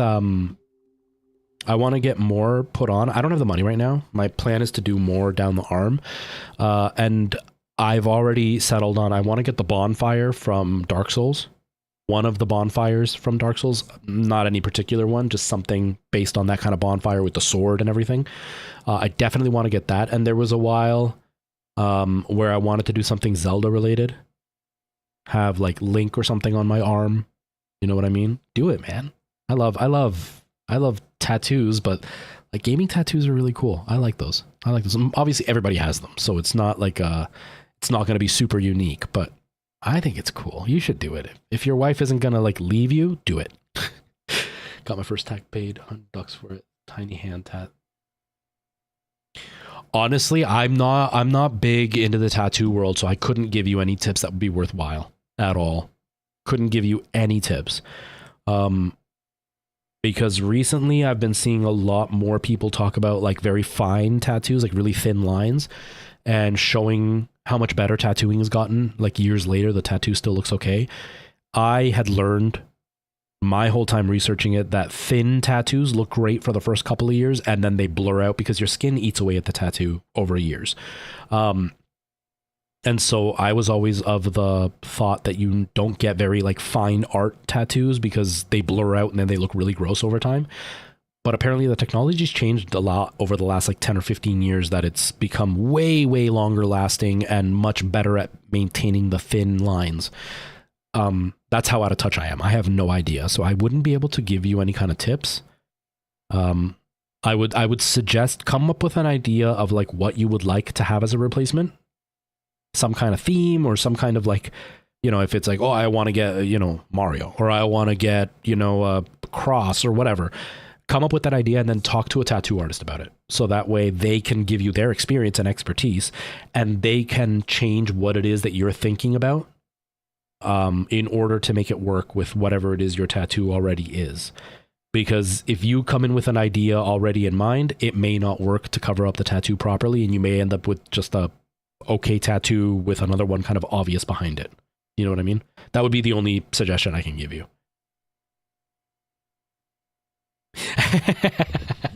Yeah, do that. No, come back. There's tattoos that glow in the dark. Come back with a bandage on your arm or wherever it is you're gonna get it, and then when your wife asks you, just say, "Oh, I burnt myself at work. You know, that battery acid. It was weird. I was working on a car, and the battery acid just spilled on my arm, and so I just gotta have this on for a while." And then she won't know. And then when you want to show your friends, you just pull out a black light and be like, "Look," and then it just glows. That's what you do. Secret tattoos. No problem, Shanks. Yeah, it's the tattoos have really changed a lot over the last little while. There's a lot more people doing it, so there's way more talent out there. Definitely do your research on the tattoo artist you're looking at, because I don't know if you've seen the Tattoo Gate thing that happened here in Canada. You don't want to run into like a business scammer, but you also don't want to run into an artist that's not that great. The guy that I got my first tattoo with, the masks, he had been doing it for about 4 years, but in the big picture, 4 years is not a very long time. And he had only been tattooing on his own, not as an apprentice, for a year when I went to him. And he screwed up my tattoo. There's a few lines that go from like thick to thin, so they're not perfect. And a couple of the lines scarred. They didn't actually just leave a tattoo. They left a scar wound, and he had to go over it afterwards, and it was quite painful. And the art itself is not amazing. It's not exactly what I would have thought, but I knew going into a brand new guy that was a risk I was willing to take, and that was fine with me. So it's not like I'm holding it against him. I would probably go back to him again. The better the tattoo artist, the longer you're going to wait as well. Misty, when I went to her, she had a 4-month waiting period from when I contacted her to when she actually saw me. The guy I originally wanted had a 1.5 year long waiting period. I'm too impatient for that, but his art is out of this world. His art is amazing. Misty's art is very, very, very, very good too. She's just a different style of artist. His is very much on like ultra realism. So he can do like photographs and stuff and they look amazing. Hers is much more artistically influenced, and I liked the cartoon characters that she did for people. So I went to her for the pinup girl because I wanted it to be slightly cartoony so it wouldn't be super gruesome. Yeah, man. Glow in the dark tattoos. They're a new thing. I haven't seen too many of them, but they are a new thing. It looks pretty cool. Anyways, I gotta get out of here. Nora and I have to have dinner soon. I've been streaming for 2.5 hours, so not super long, but about average. Soon enough, I'll be adding more, guys. But like I said, I don't think I'm gonna come tomorrow because I need to try to rest before my dad's funeral. But I'll definitely be back Monday, and then that should be the start of the Monday, Tuesday, Thursday, Friday consistently from here on in, and then hopefully come August, I'll be able to start elongating those streams so they're 4 or 5 hours instead of just 2, and then things will be a little bit better. Anyways, TikTok, thank you so much for hanging out. I appreciate you all being here, and I will see you guys in a few days. Take care of yourselves. Have yourselves a good weekend, even though it's a little bit early to say that, but have yourselves a good weekend. All right, see you later. Bye-bye. And Twitch and YouTube, thank you all for hanging out. I really appreciate the time you all spent. Have yourselves a great day. See you later. Take care.